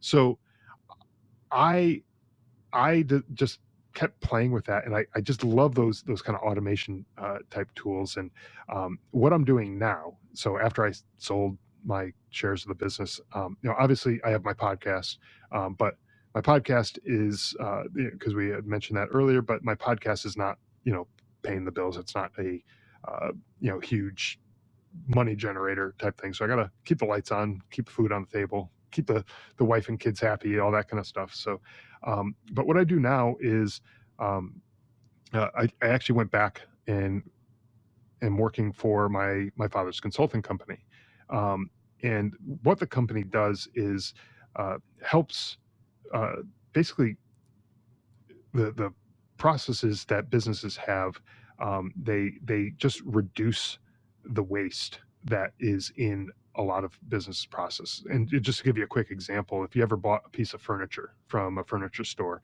a lot of times they say, okay, well, it'll take 6 to 8 weeks to deliver the couch or the table or whatever. And it doesn't actually take the manufacturer of that piece of furniture 6 to 8 weeks to build that piece of furniture. It just takes that 6 to 8 weeks to get it to you. Um, and so the reason why is because a lot of times they produce things in huge batches, where they'll make, like, one week they'll make all couches, and then the next week they'll make all tables, and then the next week they'll make all uh, you know uh, something else, a TV stand or something. They make other things, and they make them in these huge batches, and they're very inflexible in that way. So if you're ordering a couch and you want a different fabric on the couch than the couches that they have in inventory, well, you're going to have to wait for that next round of production of couches to come Couches. through after they've gone Yeah. through everything else. So that's why it takes so long for that to be done. And so what we do is we uh, try to work with companies to streamline everything and work on what we call like one piece flow. So one uh, one order for a couch comes in, and that one couch is now being worked on, and that's the couch that then goes out the door that later that day, and it's in your living room the next day or something like that. We try to bring um, certain things you can't really control, like if it takes 3 days to ship it from the factory to, I mean, we're not going to break traffic laws, speeding and all that kind of stuff. We safety first, obviously, but we do that to kind of just reduce the amount of time, from the amount of time that it actually takes to make the product, whatever that time is. It probably only takes a couple hours to make the couch, um, and reduce that 8 weeks down to as close as we can to that couple hours. So that theoretically you could have that couch by the end of the day. Which is awesome, because it frustrates me to no end that I have to pay $5,000 up front for my bedroom and living room set and wait 8 weeks to get it. It's like, come on, guys. Like, there's one on the floor right now. Sell me that one. Like, come the fuck on. Like, and I imagine that's probably great for your customers that you're doing that for too, because now you have happier end users, right, who are going to come back to you on a more regular basis because they're not having to wait that 6 or 8 weeks to And get their that's exactly furniture. the thing that we try to drive home to these clients of ours, is that you could even have a commodity product, something that the only thing you're really competing on is price, because no one really sees the difference in these things. Um, for example, there's one company, they made uh, like temperature control things, like for your air conditioning type thing. Yeah, yeah, Thermostats, that's the word yeah. I was looking for. That um, they made those types of products, which I, without looking on the wall, I couldn't tell you who manufactured the one that I have in my house, right? I don't know, and I, quite frankly, I don't care. But if I need to replace one, I'm going to go to the store and I'm going to look at them, and I'm probably just pick it based on price, because unless I'm looking for some fancy features or whatever, but I'm looking for something basic, I'm going based on price.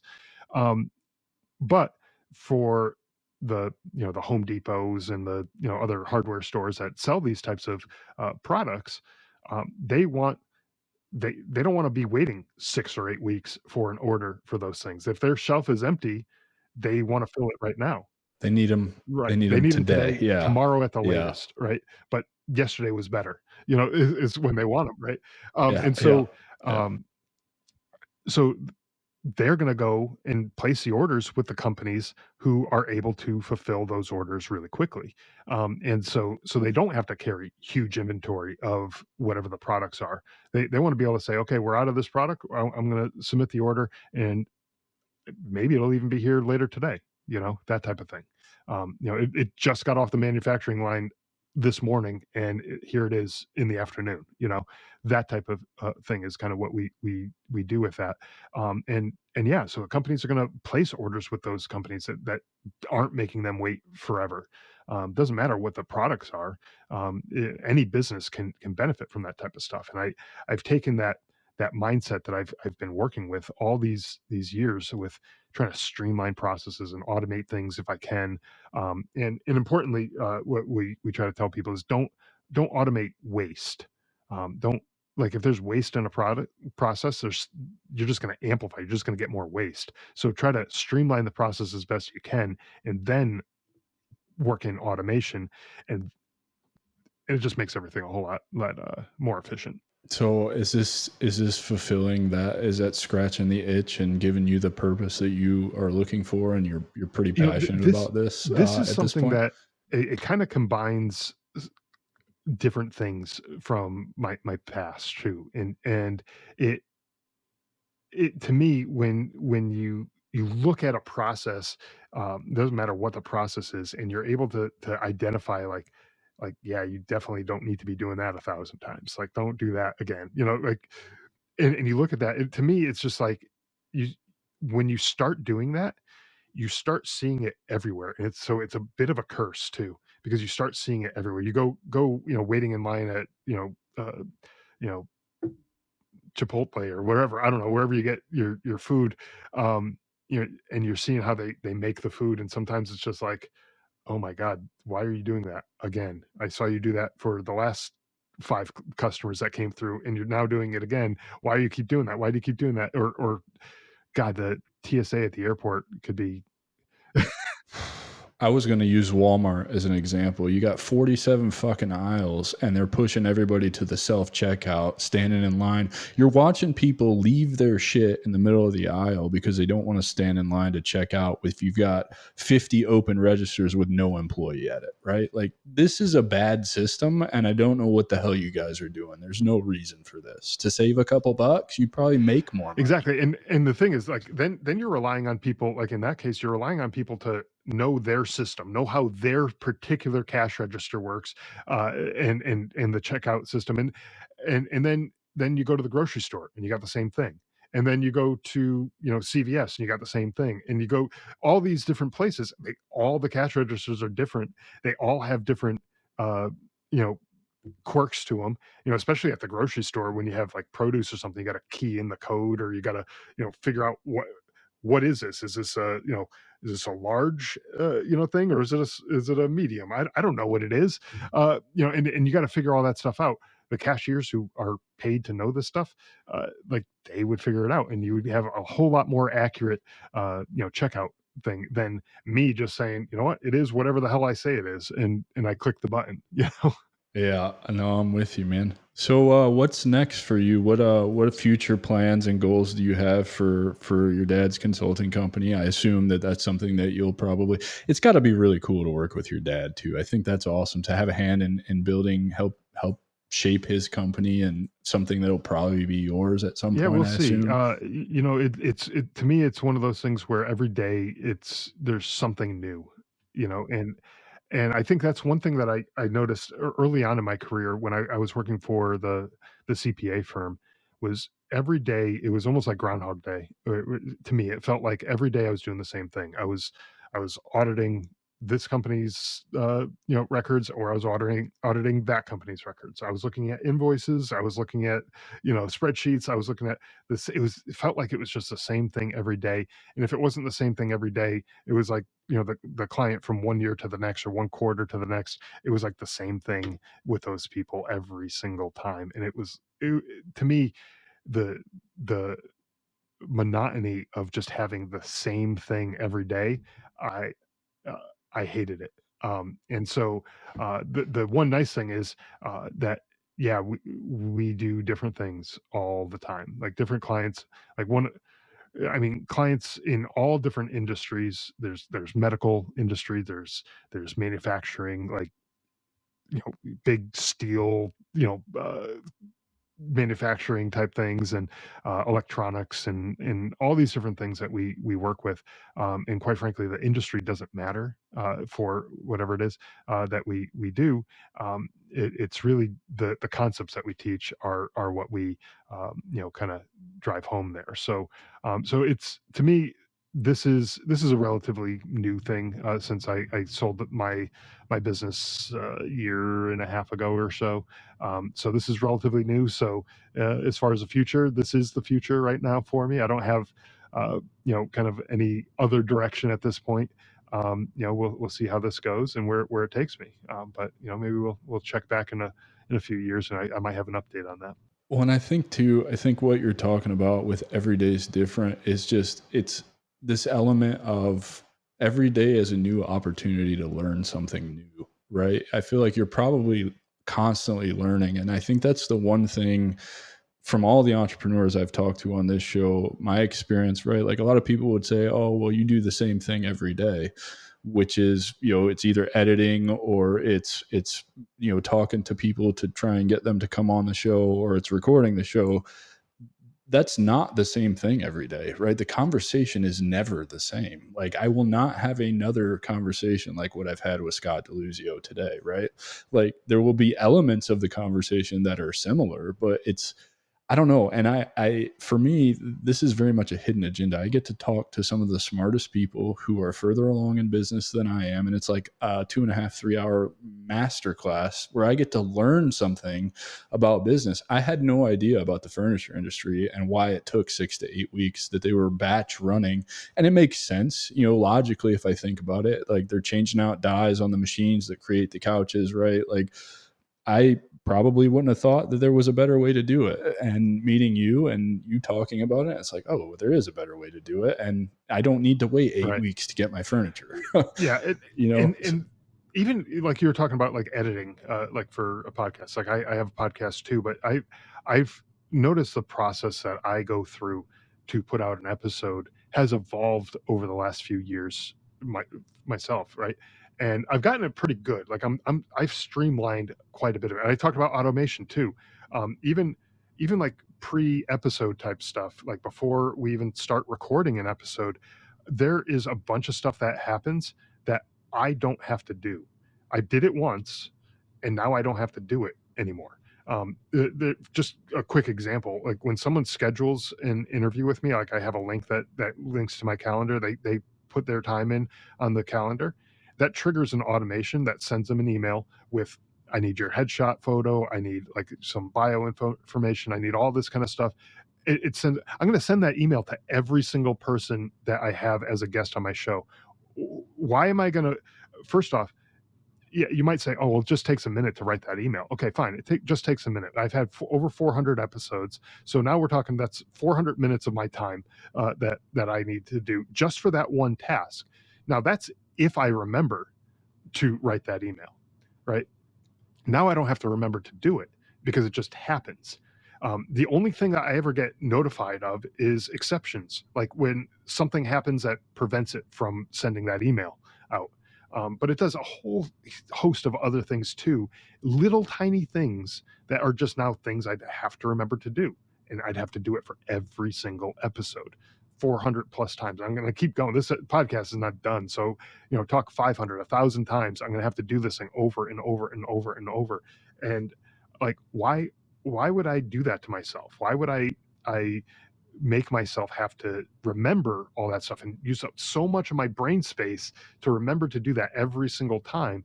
Um, and so I just figured out ways to streamline all of that stuff. But as I go through, I start noticing just the tiniest little things that I'm like, I'm doing this over and over again too. Maybe there's a way I can automate that so I don't have to do that anymore. And so yeah, they're little things, but when you start making those little changes, they start making big differences, and it frees up your time. And you're like, okay, well, now he's just gonna be lazy. He's gonna go sit around. No, I'm not sitting around doing nothing with that free time. I'm doing other stuff that I otherwise wouldn't be able to moving the do. business forward, right? Yep. Yep. No, I totally get it because you filled out a templated email to come on this show, right? Like it's got the link to the calendar to schedule 15 questions, answer these questions. I can then take that and do what I need to do with it. All I need from you is an email address. I go to my saved templates, plug your name in, boom, done. 30 seconds, not even 30 seconds, 15 seconds. And I've just saved myself, like you said, I'm over 70 minutes so far with just people coming on my show, and I know we've only released 7, so there's 10 times more coming, but you're right. You're absolutely right. And we live in an era now where, man, there's so much you can automate to save time, to go focus your energy on things that I call needle movers, right? Like the next evolution of whatever this show is going to be, or the next evolution of whatever your podcast is going to be. And I think that's, I'm glad you're speaking to that, because it's important. Yeah. And so that to me is just, one way. And actually, as we're sitting here talking, like my head is going, and I just thought of another thing. It's another little thing I can automate that I now, after we're done, I'm going in and I'm going to figure out, and I'm going to automate this thing so I don't have to do it anymore. And it's just, my head keeps going, and so the process is continuously evolving, and it just gets better and better and better the more you do it. It's kind of like a fine wine. The longer you let it age, the better it gets, kind of thing, right? But the more you do something, um, the better you'll get. You'll start to notice these little things. And this, by the way, this is not just podcasting. Like I'm talking about that because it's something we have in common right now. But really, with anything that you do, you'll start to notice these little things that you can do. Like we talked about a mechanic earlier, right? Like I bring my car to the mechanic and he does his thing, right? But the mechanic who might need a wrench or some other tool to work on a car, and he has a toolbox all the way on the other side of the garage, and he's working on a car, and he's like, okay, I need to go get that wrench. And so he goes and he walks all the way over there, and then he walks all the way back to the car, and he does this thing. Oh, I got the wrong wrench. Okay, now I gotta go walk back, and I gotta go get a different wrench. Why doesn't he just move the toolbox closer? Like, why you don't ever have to walk that far again. Like, just bring the toolbox like right to the car, and it's there. You don't have to do, it's that kind of mindset that if more people started doing things that way, like, you might seem like, oh man, it's a lot of work. Now I gotta go drag that huge toolbox. I gotta go drag that over here. But you do that once, you'll never have to do these little tiny things. You'll never have to do those things again. And you'll be a whole lot more efficient, a whole lot happier with the type of stuff that you do. I totally agree, man. Any advice for veterans who are transitioning and are interested in entrepreneurship? What would you say to them? How would you tell them to overcome that fear of stepping outside of their comfort zone and taking a chance on I think themselves? for anybody getting into, running the show, I like to call it, like, you're running the show at this point. You're the boss. You're the entrepreneur. You own the business, whatever. Um, It is a scary thing. It was scary for me too. When I first started it, and if I start another business at some point down the line, it'd probably be scary for me then too. Couple things. One, if you're going to just dive in head first, like, hats off to you, man. I'm not going to tell you not to, but make sure you got some sort of safety net, some sort of savings.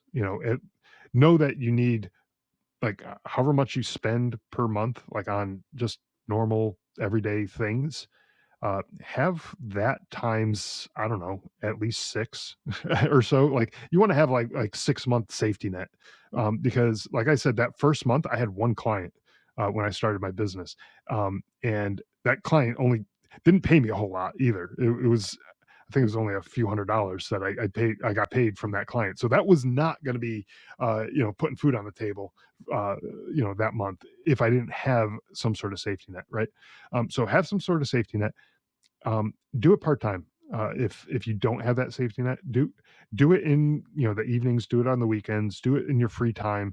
Have another job that can fund this. There was a guest I had on the podcast a while ago. Drawing a blank, honestly, on who it was right now. I wish I could say who it was, but regardless, the message that they said was that the your job, think of your job as funding whatever your passion is. And it doesn't have, if you're not into being an entrepreneur, that's cool. But you probably have some other hobby or some other passion of yours. Think of your job as a thing that can fund that allows you to do the thing that you want to do. So you can have that sense of purpose and joy and happiness, and whatever comes along with that, whatever emotions that makes you feel. Think of your job as a thing that enables that.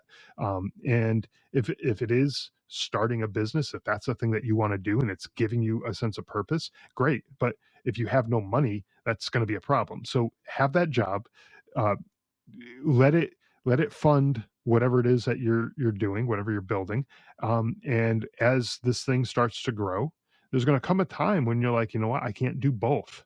anymore. I need more time for this. That's when you know it's time to jump ship, I think. And maybe it's going to be different for everyone, but take that leap of faith and bet on yourself. Meanwhile, hopefully you've figured out a way to save some money, so you do have a little bit of a safety net when you do jump ship. But once when the business starts bringing in money, then you're going to be able to, um, uh, you know, for sure be able to kind of predict when it will be that you can kind of walk away from whatever other endeavor you have going on, whatever other job you have going on. I think that's perfect advice, man. I agree with that 100% because not everybody is in, I frequently talk about, I sold my car, my motorcycle really, and, one vehicle household, structured my finances, paid off debt so that I can focus on doing what I want to do full time. The delayed gratification, the sacrifice in the interim until I'm making the kind of money I want to make. I know I'm going to be able to focus my energy on this, and you're absolutely right. Like, use your job to fund your passion. Like that's that's it right there, right? Like, I think if you start looking at your job like that, you'll quickly realize what's possible and that you don't have to do Right, that job exactly. forever. Because I mean, pretty much any job, like traditional job that you're going to have, you're really trading your time, which is like your most valuable resource. You're trading your time for money, and I don't know, like to me, sometimes that's just soul sucking, you know? It is soul sucking. It's awful. Nobody, I mean, I don't ever want to go back to that. I would rather trade my time for something that's mine. Something. I have a buddy who often refers to to having a job as being on a wage plantation. It's slavery. But he always talks about his issue with a job is he's never going to get close enough to the revenue. Like, you're going to hit a cap where you're going to only get paid so much no matter how much you put in. That is not the case when you start your own thing. However much you put in is however close you get to all Yeah, of it. and the sky's the limit, really, with your your earnings potential at when you're the boss, basically, right? You can make it as big or as little as you want it to be. And when I say that, like, I don't want people to take it the wrong way, because I don't want people to think, like, oh, it's all about the money. Because when I say you can make it as little as you want it to be, I really mean that too. As much as I mean you can make it as big as you want it to be, because some people don't want to have this huge multi-million dollar business that uh you know it takes all their time and all their energy and all their resources. They want to build a business, kind of a lifestyle type thing. They want to build a business that supports their lifestyle, and if they want to be able to travel and they want to be able to spend time with their family and do that type of stuff, well, you don't want to have a job that's going to require 80 hours a week, 80, or more hours a week, and taking all this time. Sometimes you might want something smaller, and that's fine too. There's nothing wrong with that. But I guess the point is you can make it what you want it to be. That is the point. That is 100% the point. And you're in the driver's seat. You make the rules. Where you stop is where you stop, and where you go to at the end of the day is where you go to. Um, Man, I really appreciate you being here telling your story. So, how can listeners connect with you? Where can they listen to your podcast at? How can they buy your book to support you? Like I said, I'm about halfway through it. It's a really awesome read for any of you who do like to read. It's an intriguing story. It brought up a lot of feelings and emotions, as we talked about, before we started recording here. So just clue the audience in on where they can find you Yeah, and you all that bet. good So stuff, man. the podcast, first off, is Drive On Podcast, and you can find it at driveonpodcast.com. It's on all the social media if you want to follow, at Drive On Podcast, Instagram, Twitter, or X, Facebook, LinkedIn. It's on YouTube. All the episodes go on YouTube, the video format, and on X. They both go on there. Um, Audio, anywhere wherever you're listening to this show, you can find it there as well. Apple Podcasts, Spotify, the usual sources. You can find it wherever. And so yeah, Drive On Podcast is the show. And really, if you're a veteran or you know somebody who's a veteran and they're dealing with stuff that we were talking about earlier, and they're having trouble with their transition, or they're having just trouble in general. There's so many things outside of the VA, and a lot of that is what we try to cover on the show, and just ways to help people.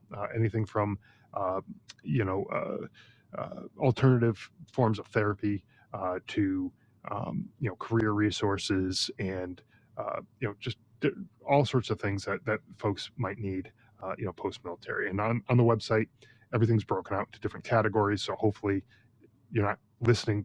I even like to streamline things for my listeners too. You don't have to go listen to every episode, because not every episode is going to be for you. If you're dealing with job related stuff, there's a section for employment related things, right? Go to that section. Don't waste your time on the other sections that don't have things that are kind of relevant to what you're going through. So figure it out. Look at that. Hopefully there's stuff there for you that can help you or somebody you know. The book, again, is Surviving Son. It's available on Amazon. If you're not a reader, it's cool. I did the audiobook as well, so you can listen to it. And so, yeah, it's in all the different formats: the ebook, audiobook, paperback, hardcover, all those different formats. So, check it out there on Amazon. And that's where you can find it. Awesome, brother. Ladies and gentlemen, I present to you Scott DeLuzio. Please don't forget to go like, subscribe, rate, review. Help us get this show in front of 1 million veterans before May 9th, 2025, when I turn 40. I know it's a lofty goal, but I know with the support of our community and what we're capable of, that it's really not that lofty of a goal. Scott, man, thank you so much for being here. I really appreciate it. One last final thought for the audience. If there is something that you got just like the slightest inkling that like this might be the thing, like for me, like a business, even if it's a hobby, if it's just something, and you're like, I don't have the time, I don't have the money, I don't have the energy, I don't have the resources, I don't have the whatever, just do it and try it and see what happens, what grows from there. You may try something, you may be like, you know what, I was right, this isn't the thing, but try something. And I say this to all the listeners on of my show as well. Like if you're dealing with something, mental health related, or career, whatever, just try something. Try something that might be outside of the norm, and try it to see if that's a thing that will break through whatever you might be going through, and just keep trying. And really, that's, I guess, kind of where the name of the show came from. Just drive on. Awesome, brother. Ladies and gentlemen, Scott DeLuzio. Thank you so much, thanks. Scott. That's our show, and I'm truly thankful you've joined us at The Strategic Veteran. If our conversation today sparked curiosity, or if you're ready to elevate your game, I'm here to help. Visit thestrategicveteran.com for exclusive show notes and resources, or to book a coaching session directly with me. Take a moment to subscribe to our podcast and share your review. Your support makes all the difference. For more insights and daily strategies, let's connect on LinkedIn and keep the conversation going. Remember, this isn't just a podcast, it's your strategic advantage in action. Until our next rendezvous, stay bold and continue the mission.